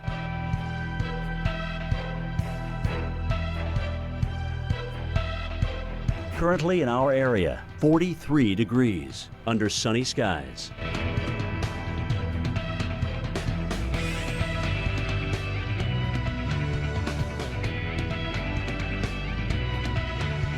Tonight, partly cloudy and windy. Low 29. Winds could occasionally gust over 40 miles per hour. Tuesday, partly cloudy. High 44. Winds west at 15 to 25 miles per hour. Tuesday night, partly cloudy skies. Low 28. Here's our 7-day outlook.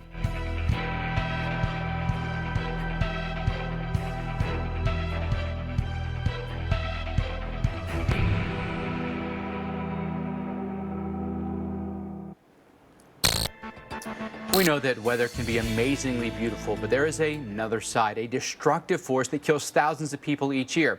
And on a new episode of World's Deadliest Weather, on a special night tonight, a family who was on their way to help others ends up becoming the victims of flash flooding. It's September 2018. Hurricane Florence has ravaged the North Carolina coastline. Helping with the response are mother and son Chris and Gail Rogers, who drive 200 miles with a rental truck full of supplies. As they reach Wilmington, Gail and Chris suddenly realize that they're driving into danger. As I got into the water a little bit, I realized that I can't see the road. All I can see is glimpses of yellow lines here and there. It's just water as far as you can see, and trucks as far as you can see going, and an 18-wheeler coming the other way just pushed us off the road with their wave. Go, go, go, go, go, go. It's lifting us up. Once that wave of water had hit the truck, there was no wheels on the ground anymore, so there's no control. It's just floating at that point. You could feel the truck starting to float, start thinking about exit strategy very, very fast. You're going to see an all-new World's Deadliest Weather. It's a serious sneak peek tonight, 10, 9 Central on the Weather Channel. So in Tennessee, the flooding wasn't quite as bad as we just showed you, but it was enough to cause concern. You can see that moving water over the street, and when it's dark, it always adds to the danger because you cannot see the depth of the water, nor can you see the condition of the road beneath that water. And on top of flooding, Chattanooga was hit with an EF3 tornado. The Weather Channel's Dave Malkoff surveyed one of the hardest hit neighborhoods. This is an assisted living center for people with Alzheimer's disease.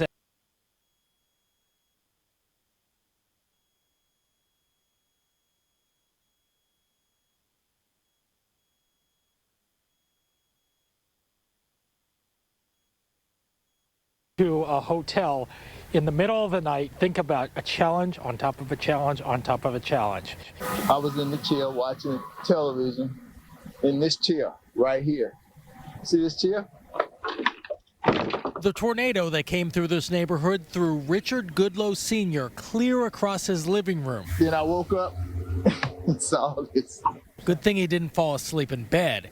His bedroom is back here, under all that debris. The tornado pretty much touched down right behind our house. I can't imagine what it's like to deal with the tornado and COVID at the same time, trying to be socially distant. I can't tell you about it right now. I can't think about that. I don't have any masks. This is East Brainerd Elementary School. It's the largest elementary school in all of Hamilton County. That's the county where Chattanooga, Tennessee is, and it's gone. Look at all that roofing, corrugated metal that came off and slammed right into the kids' playground. She's going to be coming to school here next year, and I don't know, that the roof's gone, everything's gone on that. The wife told me this morning, we're looking out the window, she's like, the school, the roof's missing, and I'm like, no. And one more unusual thing that I noticed in this home right here, look at these little backpacks hanging on the wall. The walls are down, but the backpacks are still there, presumably because the school that you saw is right across the street.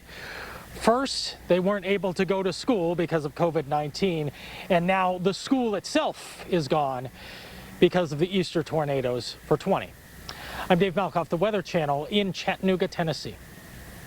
I want to kind of break down for you how the year has gone for us when it comes to tornadoes. This year so far, 311 tornadoes. This does not include yesterday's outbreak. Mississippi has had the most with 41, followed by Texas and then Tennessee. Remember Tennessee, we had the big outbreak in early March that hit us in Nashville. Look at the severe reports that we had yesterday. This being yesterday into today as it works its way into the Northeast. But over 1,000 reports. Now we filter out just the tornado reports, 141 tornado reports. And the numbers just ticking up here for number of confirmed tornadoes. High density of mobile home parks across the South. It's what makes us so vulnerable in Dixie Alley. A forest creating visibility issues. More nighttime tornadoes hit in this part of the country than any other part. And we have a large growing elderly population. All these things put us behind the 8 ball across the South. And so this is an area in particular that we follow in early April, and if you remember where those tornado tracks were, coming right through the South. Now, as we go later in the season, as we migrate through April, May, and then June, the more abundant tornadoes, the greatest threat happens for us across the Central Plains and farther north, with a little bit less activity in the South. That's certainly something a lot of people will be looking forward to. Alex? All right, well, coming up next hour on Weather Underground, it was a frightening weekend in the South, and we're watching storms that have moved through sections of the East today. We'll talk about what's in store for the remainder of your week. When it comes to longevity, who has the highest percentage of its vehicles still on the road? Years. The destructive scenes left behind truly heartbreaking. At least 32 people killed and hundreds of homes and businesses damaged or destroyed. We have the latest from hard-hit areas, including stories of survival as people rode out the storms. This is one of the things that made us want to buy the house, hoping we'd never have to use it. And 6 months into living here, we had to put it to use. I say everybody needs a safe room. We discussed why having that safe place can be the difference between life and death. And strong winds moving through sections of the Northeast. We'll show you where we got damage and where we've got widespread power outages, where it's still ongoing. Also, what you can expect in the hours ahead. It's all next on Weather Underground.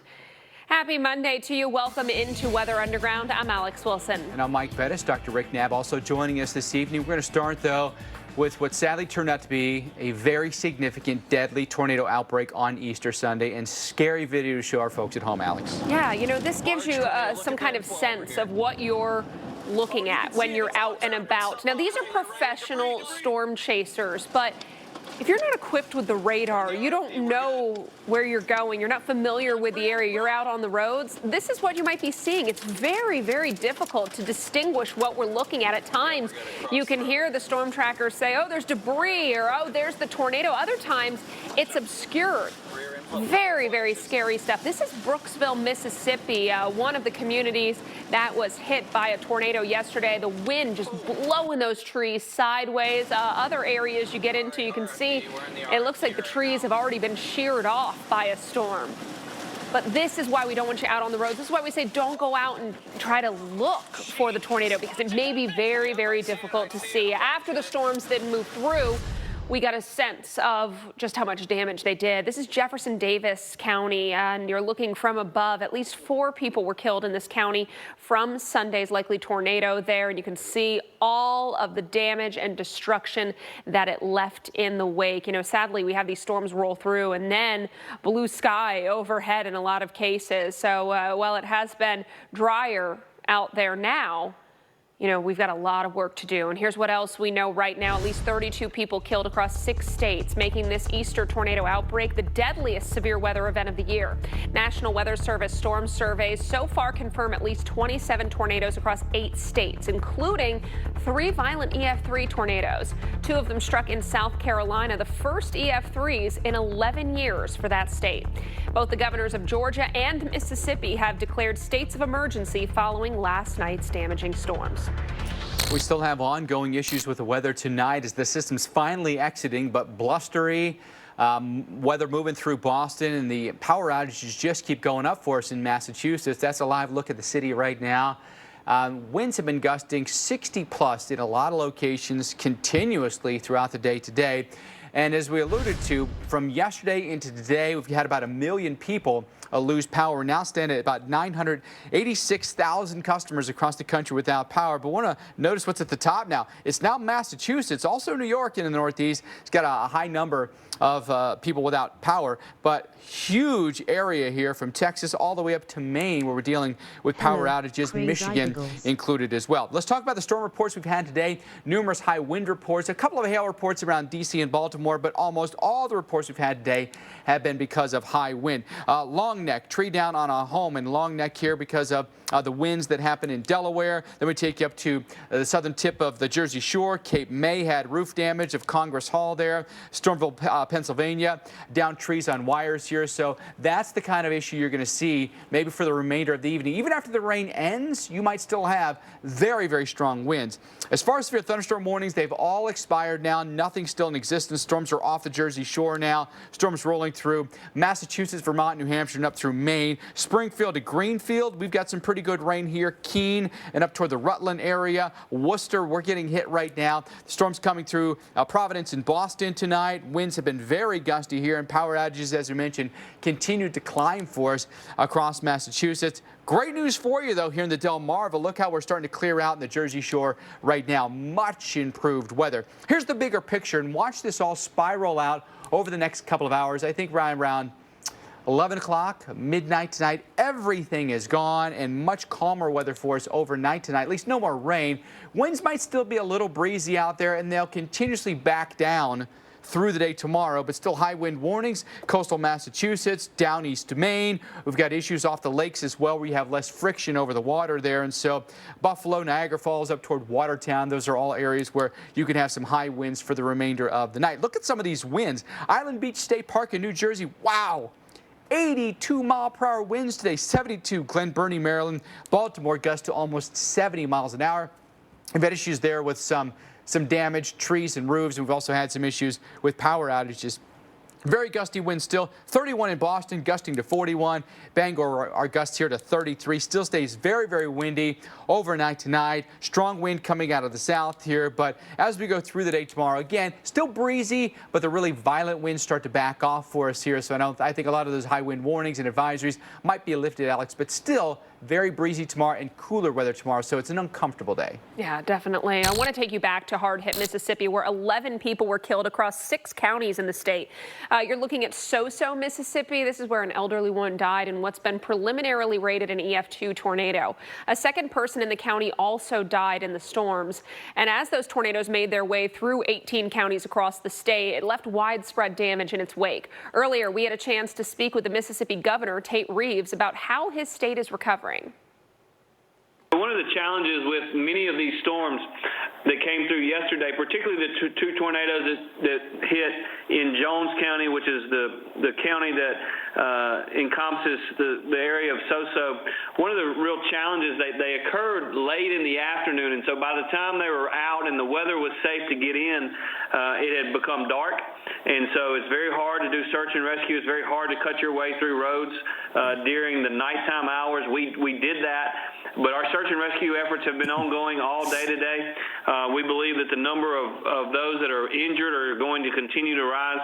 We have confirmed 11 deaths in Mississippi, and we believe approximately 12 tornadoes. So it's very, very horrific on a Easter Sunday.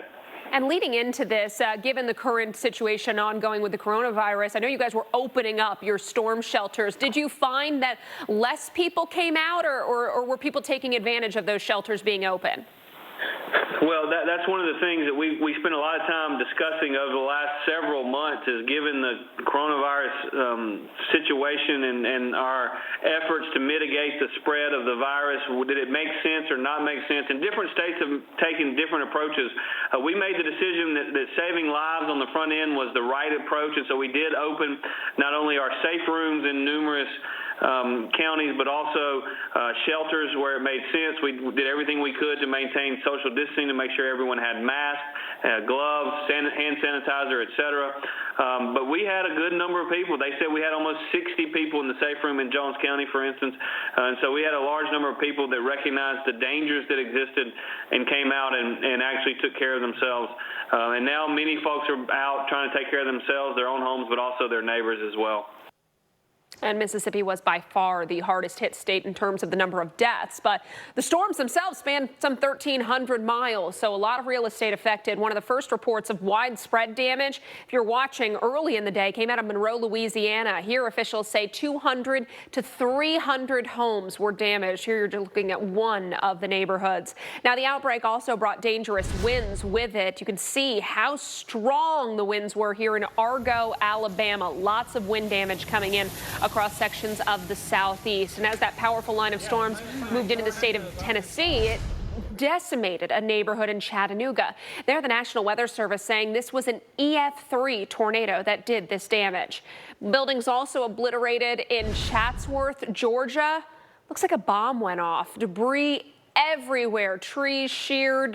This person's home, presumably, just scattered across the landscape. And from the sky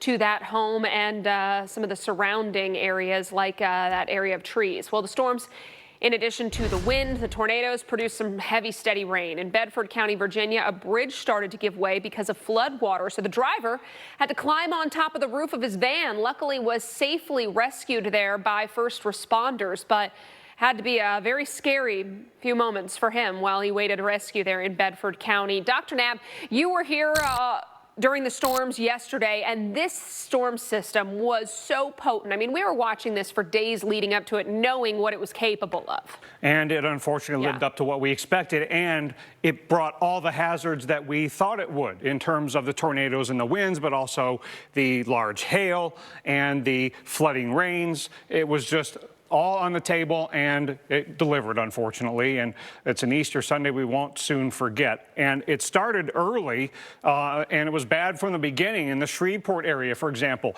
getting the strong winds and the tornadoes and a lot of strong hail right along the I-20 corridor. And then we got to mid-afternoon Sunday. We hadn't yet seen those really long-track supercells and long-track tornadoes that those supercells can spawn. But right after about this time, it was south central Mississippi where that really happened in a very bad way. And we had those two supercells almost going over the same area. Training supercells, that's the worst. And that's where we had a lot of damage and fatalities. And we also had this long stretch of damaging wind and hail and some tornadoes that went just north of Birmingham, and then northeastern Alabama had really large hail and damaging winds and flooding in Boaz, Alabama, for example. And this reminds me to then go back into Arkansas. This is way behind the primary line, but back toward the low, we had all of these damaging wind reports, and there was a fatality in Arkansas late in the evening from a tree falling onto a home in a severe thunderstorm warning, not a tornado warning. So again, as a reminder, we've got to shelter for severe thunderstorm warnings, just like we do tornado warnings in areas where there are trees. There was a tree falling on a home. And then we had like the Cartersville tornado go just north of Atlanta, and what we saw down near Macon. Mike, it was awful, and what we saw in many places was fatalities in mobile homes. Yeah, it happened again for us. The statistics from yesterday's event, you know, truly significant in their own.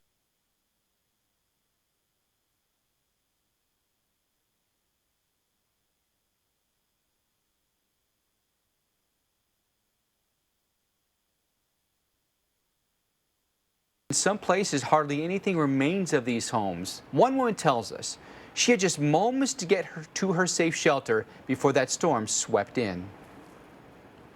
And it was spotted as a tornado.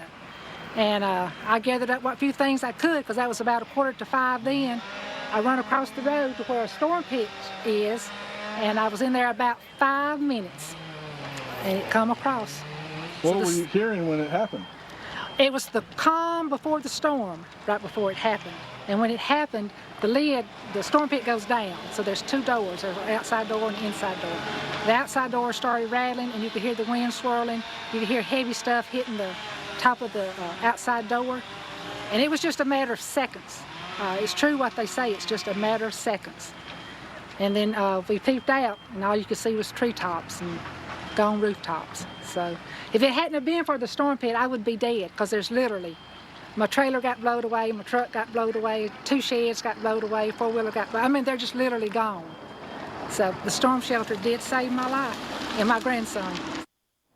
Think about how grateful that woman is right now. She doesn't have a home anymore, but literally saying that storm shelter saved her life and her grandson's life, right? Unfortunately, we've had way too many people die with our severe weather outbreak over the weekend and on Easter Sunday, too. More than 30 people have died, but look at the circumstances here. 4 people died by fallen trees, 9 people. So about a third of the people that were killed died in mobile homes, although that number, could still go up because down here we've got a large number of people who still haven't been determined how they unfortunately perished in the tornadoes. But some tornado sheltering guidelines for you, by the way. The worst place you could be is a mobile home, vehicle, under an overpass. Those are just not places you want to be. Completely unsafe location for you. Large rooms, gymnasiums, manufactured homes, also not great. Now, good place to be, an interior room or a basement of a frame-built home or building. Above ground or below ground storm shelter that's FEMA approved. That's going to offer you the best protection from a tornado. We had a huge number of tornado warnings, 141 warnings across the Deep South yesterday through today, extending from Texas into Virginia. And the thing about it is, we've also got a large number of mobile homes in that exact same location, which puts a lot of us predisposed to the danger, unfortunately. So when we're seeking shelter, we're going to make plans ahead of time. If we live in a mobile home, go to another safe shelter well ahead of time, before a warning is even close to being issued. Basement, best place for you to be in your home, but go to a safe room on the first floor. You could still be above ground. You can still be on the first floor, but be in a safe room, an interior room without windows, and that offers you some protection. Could be a closet, could be a bathroom, could be a hallway here. Get to the lowest level, consider what's above you, hopefully nothing heavy. Crouch as low as you possibly can with your hands over your head to protect it from any flying or falling debris. Alex? Great information. Well, coming up on Weather Underground. I peeked around, seen everything was gone. And I just knew we had 4 walls and the good Lord watching above us. A tornado survivor shows us why you need to identify your safe place now before the next round of severe weather.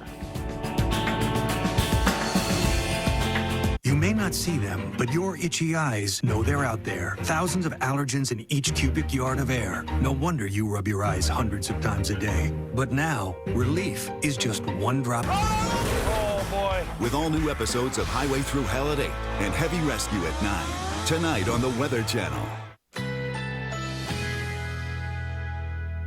A lakeshore flood advisory is in effect.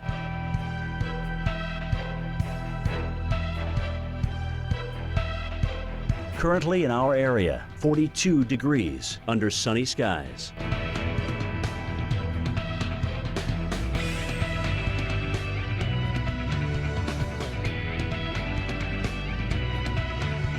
Tonight, partly cloudy skies, low 28. Winds could occasionally gust over 40 miles per hour. Tuesday, intervals of clouds and sunshine, high 44. Tuesday night, partly cloudy skies, low 28.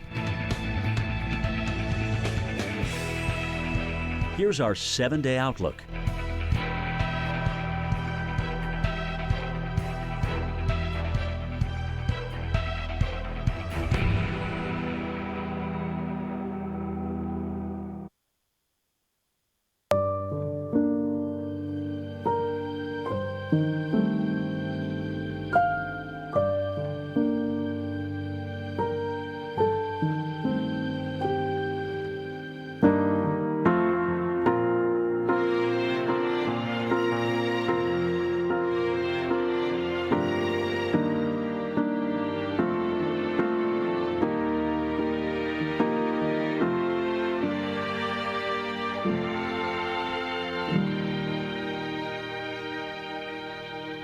A great cause if you are in a position to donate and help others right now. I want to take you to Jacksonville, Florida. It is a beautiful sunset that you've got out there tonight. So, outside the window, even though we are stuck inside, you can step out, take a look at that cotton candy sunset or peep-colored sunset. Maybe you're still chomping on those the day after Easter, right?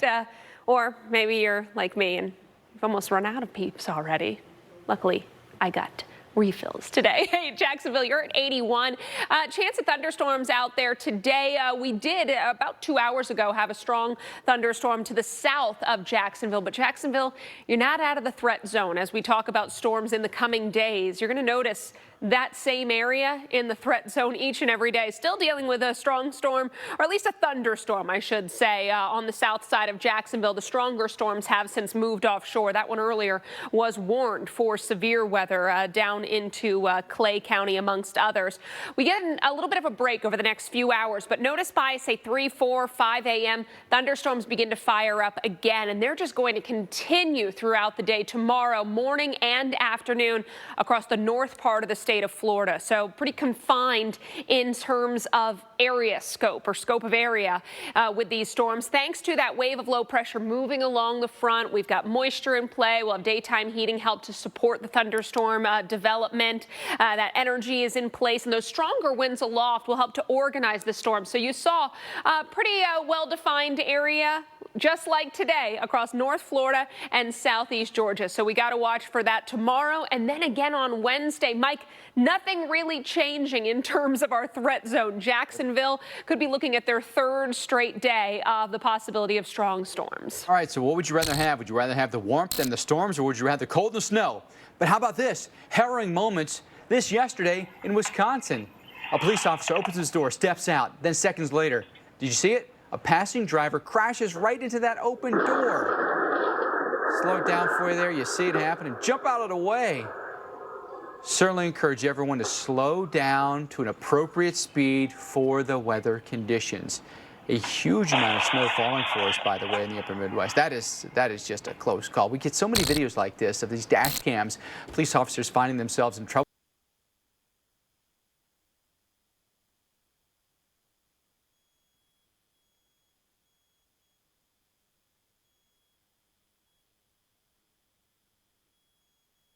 Northern and central Wisconsin, the UP of Michigan. Wow. And you can still see we've got light snow falling for us right now. Nothing more than flurries for a lot of us. We've got snow all the way down to I-80 here, including Des Moines. We've got snow falling for us in the Twin Cities, in Sioux Falls, and snow falling way down here from Albuquerque to Amarillo. It's 29 degrees in Amarillo.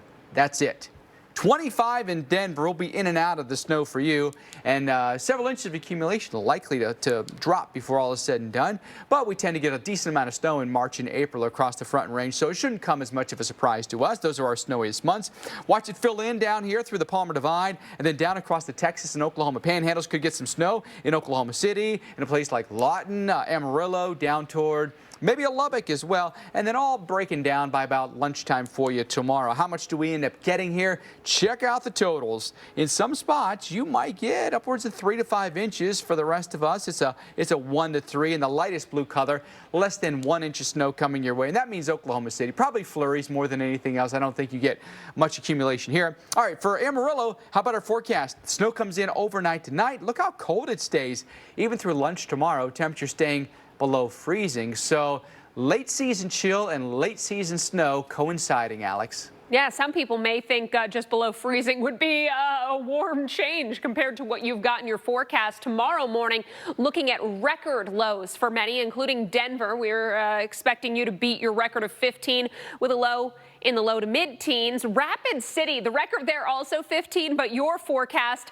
9, so single digits there. Low teens in Scottsbluff, mid-teens in Rochester, Minnesota. That would also break records, and I think you're going to be close to records in Sioux City and in Madison. But tomorrow, that cold air not just focused across, say, Denver into the northern plains. In fact, the real core of the cold will be focused over the southern plains, getting into the southwest, so Texas, New Mexico, Oklahoma. By Wednesday, 5 to 20 degrees below average through a good chunk of the north, but look at what settles in by Thursday, 20 to 30 degrees below average in the Rockies. Mike? Alex, thank you. A lot more to cover for you tonight on Weather Underground. I heard noise like that, and I wound up over there. And when I looked up, I felt the rain falling on me, and I looked up and saw the sky. A Chattanooga, Tennessee man lucky to be alive after a deadly tornado tears through his neighborhood. His story coming up. These days, it's anything but business as usual. That's why working together is more important than ever. AT&T is committed to keeping you connected so you can keep your patients cared for, your customers served, your students inspired, and your employees closer than ever. Our network is resilient. Our people are strong. Our job is to keep your business connected. It's what we've always done. It's what we'll always do. When it comes to longevity, who has the highest percentage of its vehicles still on the road today? Subaru. When it comes to best overall value, who does IntelliChoice rank #1? Subaru. And when it comes to safety, who has more 2020 IIHS Top Safety Pick Plus winning vehicles? More than Toyota, Honda, and Hyundai combined? Subaru. It's easy to love a car you can trust. It's easy to love a Subaru. Get 0% APR financing for 63 months on select Subaru models now through April 30th. I like Liberty Mutual. They get that no two people are alike. And customize your car insurance so you only pay for what you need. What do you think? I don't see it. Only pay for what you need. Liberty, liberty, liberty, liberty. In the next minute, an animal who's been cruelly abused by a thoughtless owner might not survive. Every minute of every day in America, animals are feeling the pain of being abused or neglected. These animals have done nothing to deserve this treatment. And if you agree, then it's time to do something about it. It only takes a minute to help, but it's a minute that will matter more than you can imagine to an animal who's being hurt. So I hope you'll take this minute, right now, and visit this website or call the number on your screen. Join with your gift of just $19 a month, and you can rescue innocent animals from endless suffering. The next minute could mean the difference between life and death for an animal who's being hurt. It's just 63 cents a day, and I can tell you, you will make a difference. So I'm asking you, please, visit our easy-to-use website on any device or call this toll-free number now. And if you join... It was crazy. It just like out of nowhere, it just bounced us all up in the air and then it fell right back down. And that's where the house started flipping over. And from there, that's where we all I flew out a window. Did you hear that?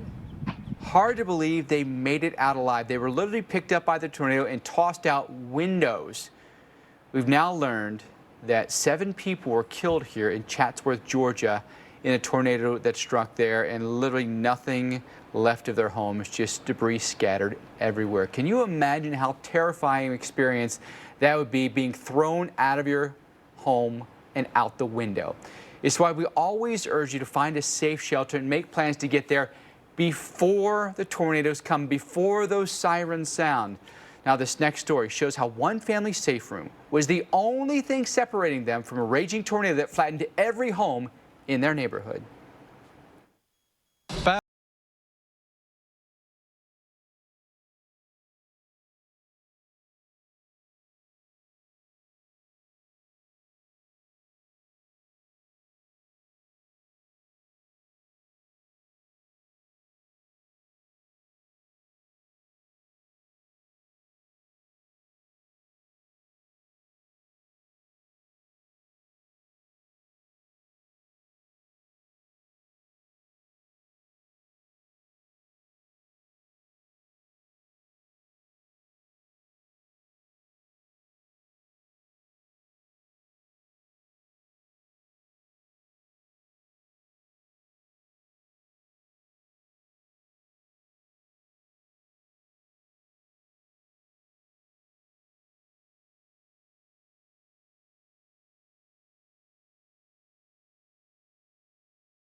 You see the big picture from the sky there.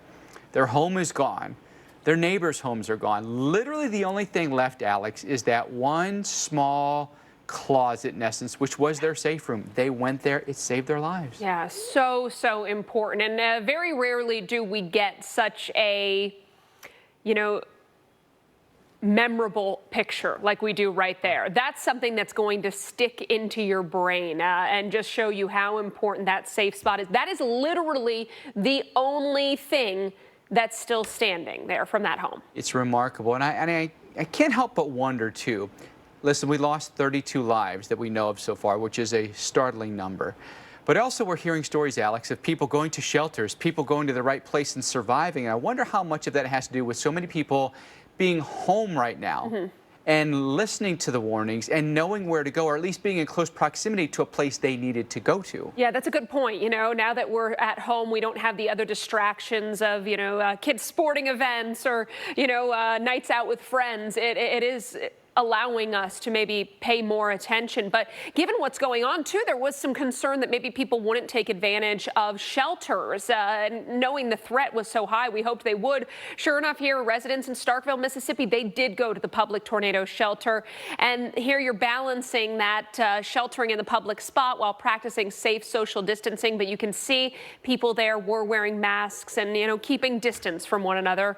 That's also a concern as we head into hurricane season. Jim Cantori and Stephanie Abrams spoke with the nation's leading coronavirus expert about what we're going to do. Here's a preview of their conversation with Dr. Anthony Fauci. Hurricane season starts on June 1st, but we've seen tropical systems develop some cases well before that.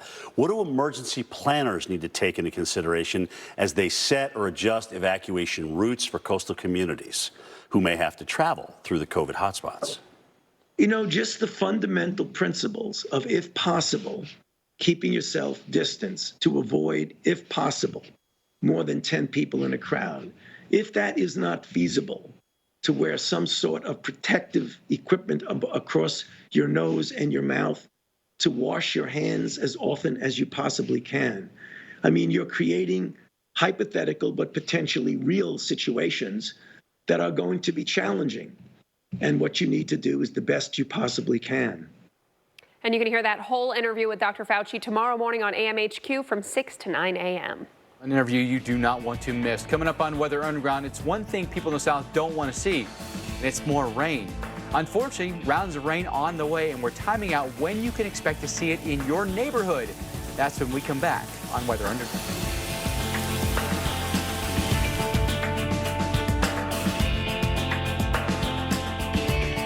Or tonight, guess what? You'll get some more later in the week as well. Maybe it shouldn't come as a surprise to us, though. We tend to get a decent amount of snow later in the season. In fact, March is historically our snowiest month in Denver, and April's no slouch. We average about 7 inches of snow in the month of April, but that's the hot spot. Dark blue there highlighted on the map. March and April are our snowiest months, whereas most of the rest of the country, it's January or February. So we're a bit of an oddball there, but you probably enjoy that, right? That's, what makes you unique. But we've got cold air that's just pooling down into that low, right? So how do we get the snow to happen? Well, that's going to be dry air, so we've got to pull in some moisture out of the Gulf of Mexico.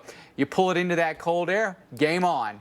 Snow is coming for us here, and if it's not snow, it is cold rain, especially on the backside of that low. Remember, counterclockwise flow there, so that's where some of the coldest air will be, and that's where we'll maximize our snowfall. But the snow could likely spread even down across the Ohio Valley, just north of that, where that front sets up. But if you're just north of it, you're likely going to be in some snow. Now, as it moves farther east, it's going to run out of a little bit of energy here. It won't be nearly as much as you get here across the higher elevations, where some spots, no joke, could get 8 to 12 inches of snow. Now, I don't necessarily think you're going to get that in Denver. You'll probably get a little bit less, but the mountains outside of Denver could. Steamboat, you could get shellacked. Fort Collins, we get some decent snow. Then up toward Casper and all the way up toward Billings. Here's a look at the snowfall forecast as it comes eastbound. It's going to be probably April, maybe like tax day or after, where some of this snow happens. That's nuts late in the season. For a 1 to 3 inch snow in a Kansas City, an Indianapolis, a Columbus, Cleveland, especially in this direction, right? Normally you just expect the cold air to come in like this. You get some sort of clipper system.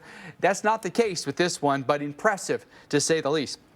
All right, Denver, all over the map with temperatures. We're cold right now. We'll warm it up a little bit on Wednesday. Then after that, right back into cold air. What that means, Alex, is at least a solid 24 to 36 hours with below freezing temperatures, which means it's then all snow. Yes. Oh boy, right? Well, on the southern side of the system, we're going to see rain. I want to show you this. This is Charlotte, North Carolina. Got hit hard by last night's storms. In addition to rain, they got big wind. It just split that tree like a toothpick. Luckily, not much damage to the home. There was just a little bit of damage reported to that home. Everybody was okay. Nobody injured. So there's some good news. But let's look at where this late week rain is headed. Maybe some communities that saw some of those strong storms getting in on the rain later this week. Now, by Thursday, it's parts of Kansas and Missouri into the state of Illinois. So Kansas City over to St. Louis, you guys have some rain. This is not going to be super heavy rain or super persistent rain. More than anything, just kind of annoying showers for the most part. By Thursday night, those nuisance showers continue into parts of Indiana, southern Ohio, even northern West Virginia. Maybe some of the steadier rain back into sections of west central Missouri and getting into southeastern Kansas. We're going to see that darker shade of green.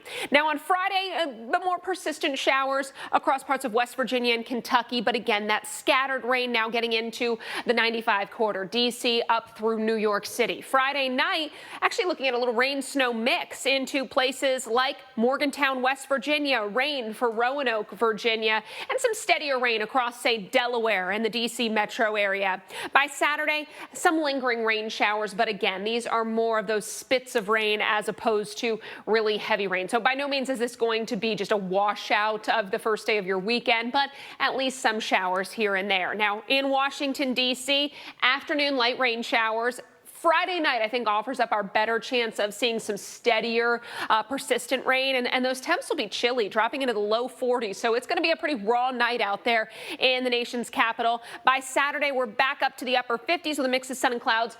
Showers move in late Saturday night. So I think you'll be able to salvage a good chunk of your day Saturday, Mike. I think we'll take that. Alex, thank you. Coming up next on the Weather Channel, we're going to take you to Chattanooga, Tennessee, where we're hearing some amazing stories of survival after a deadly tornado yesterday, including the story of a man who was sitting in his living room when the twister ripped his home to shreds. What happened next? Truly surprised you. And we're following the storms for you tonight. They're on their way out. This is still part of the complex that hits across the south on Easter Sunday. Some really heavy rain now falling for us, Bangor through down east Maine, periods of rain for you in Boston and up toward maybe Manchester, New Hampshire. But the winds have really been cranking. We still have high wind warnings in a few spots. Winds in Boston 26 to 35, 21 gusting to 39 in Bangor, Maine. Those winds finally back off. We'll have that complete forecast for you when we come back on Weather Underground.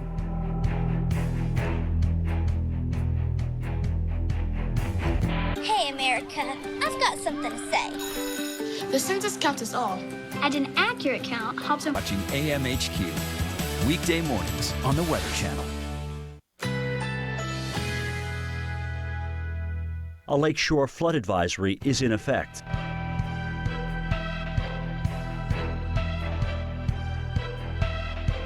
Currently in our area, 41 degrees under sunny skies.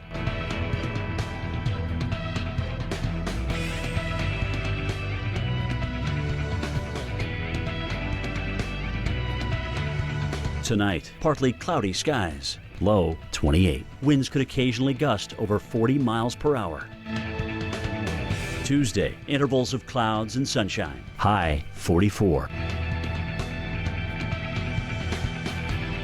Tuesday night, partly cloudy skies, low 28. Here's our 7-day outlook.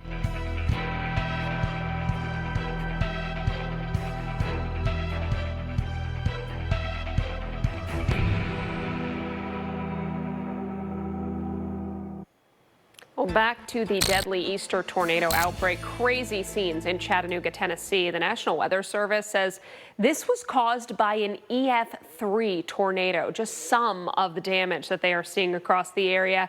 And people have been stunned by the damage. The Weather Channel's Dave Malkoff actually surveyed one of the hardest hit neighborhoods.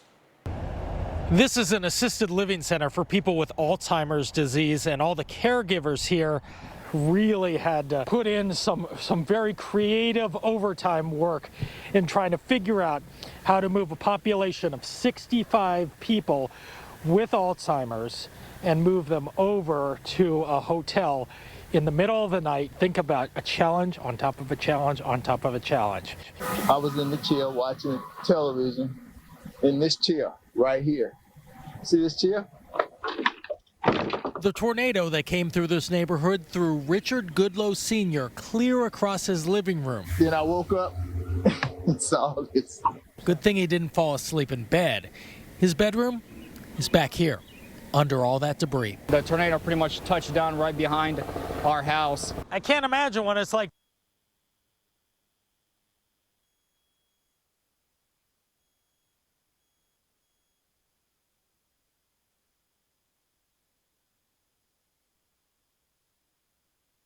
Elementary school in all of Hamilton County. That's the county where Chattanooga, Tennessee is, and it's gone. Look at all that roofing, corrugated metal that came off and slammed right into the kids' playground. She's going to be coming to school here next year, and I don't know, that the roof's gone, everything's gone on that. The wife told me this morning, we're looking out the window, she's like, the school, the roof's missing, and I'm like, no. And one more unusual thing that I noticed in this home right here, look at these little backpacks hanging on the wall. The walls are down, but the backpacks are still there, presumably because the school that you saw is right across the street.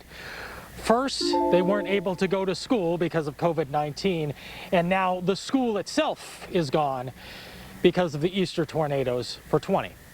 I'm Dave Malkoff, the Weather Channel in Chattanooga, Tennessee. Some new video into the Weather Channel to show you of a tornado in Jay's, Mississippi here.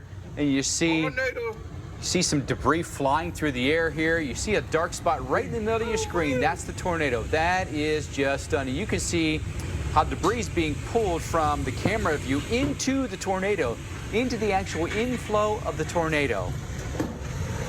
Wow. That is all the leaves being ripped off the trees here. Maybe even some pieces of roof flying through the air, showing you the power of just the inflow of the tornado as the central low pressure pulls air into it and then spirals it up. Just stunning. That would be an incredibly scary moment to live through. So far, at least an EF2 confirmed in hard-hit Mississippi on Sunday. More storm surveys are still ongoing here. And 5 other counties, they're going to produce surveys there, but 11 people have been killed across that state. Power out for 72,000 people in Mississippi at the peak of the power outage. Let's recap what 2020 has brought us so far.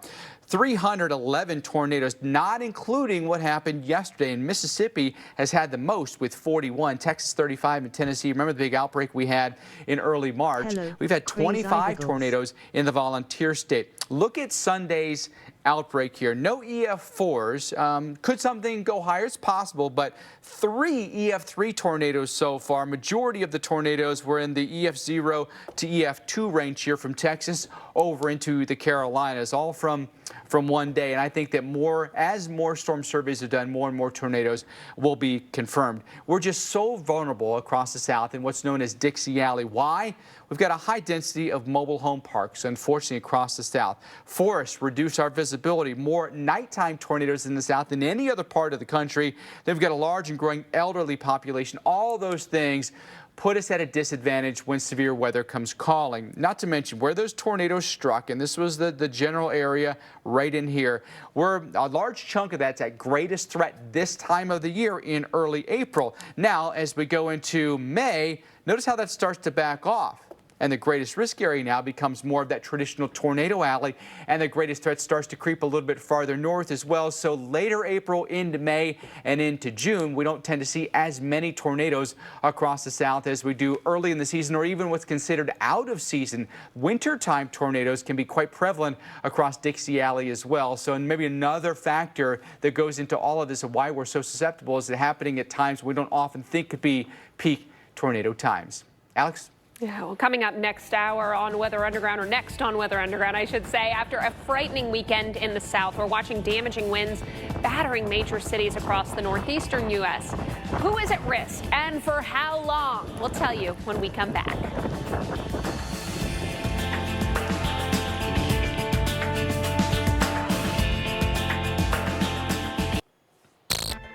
All right, guys, want to get you back to the Northeast where rain and wind continue to make their way through the region. Some of the heaviest rain right now in southern sections of New Hampshire and then areas to the north and east of Bangor, Maine. But of course, the wind has been a persistent issue throughout the day as well, beginning to dry out across eastern PA. In fact, all of PA, and everybody will be drying out by the time we get into the past midnight hours. Maybe a few spotty showers, but we'll be done with the bulk of the rain. Take a look at our power outages. Right now, Massachusetts leading the pack. Not one you want to lead in, though, with over 128,000 customers without power. Arkansas second, followed by New York. But you can see all up and down the east, we have seen problems in terms of wind causing power outages. High wind warnings and wind advisories continue from the Great Lakes into the Northeast. So across a lot of Pennsylvania and New York, we're still watching for those gusty winds to continue, as well as Maine. Right now, winds gusting around 24 miles an hour in New York,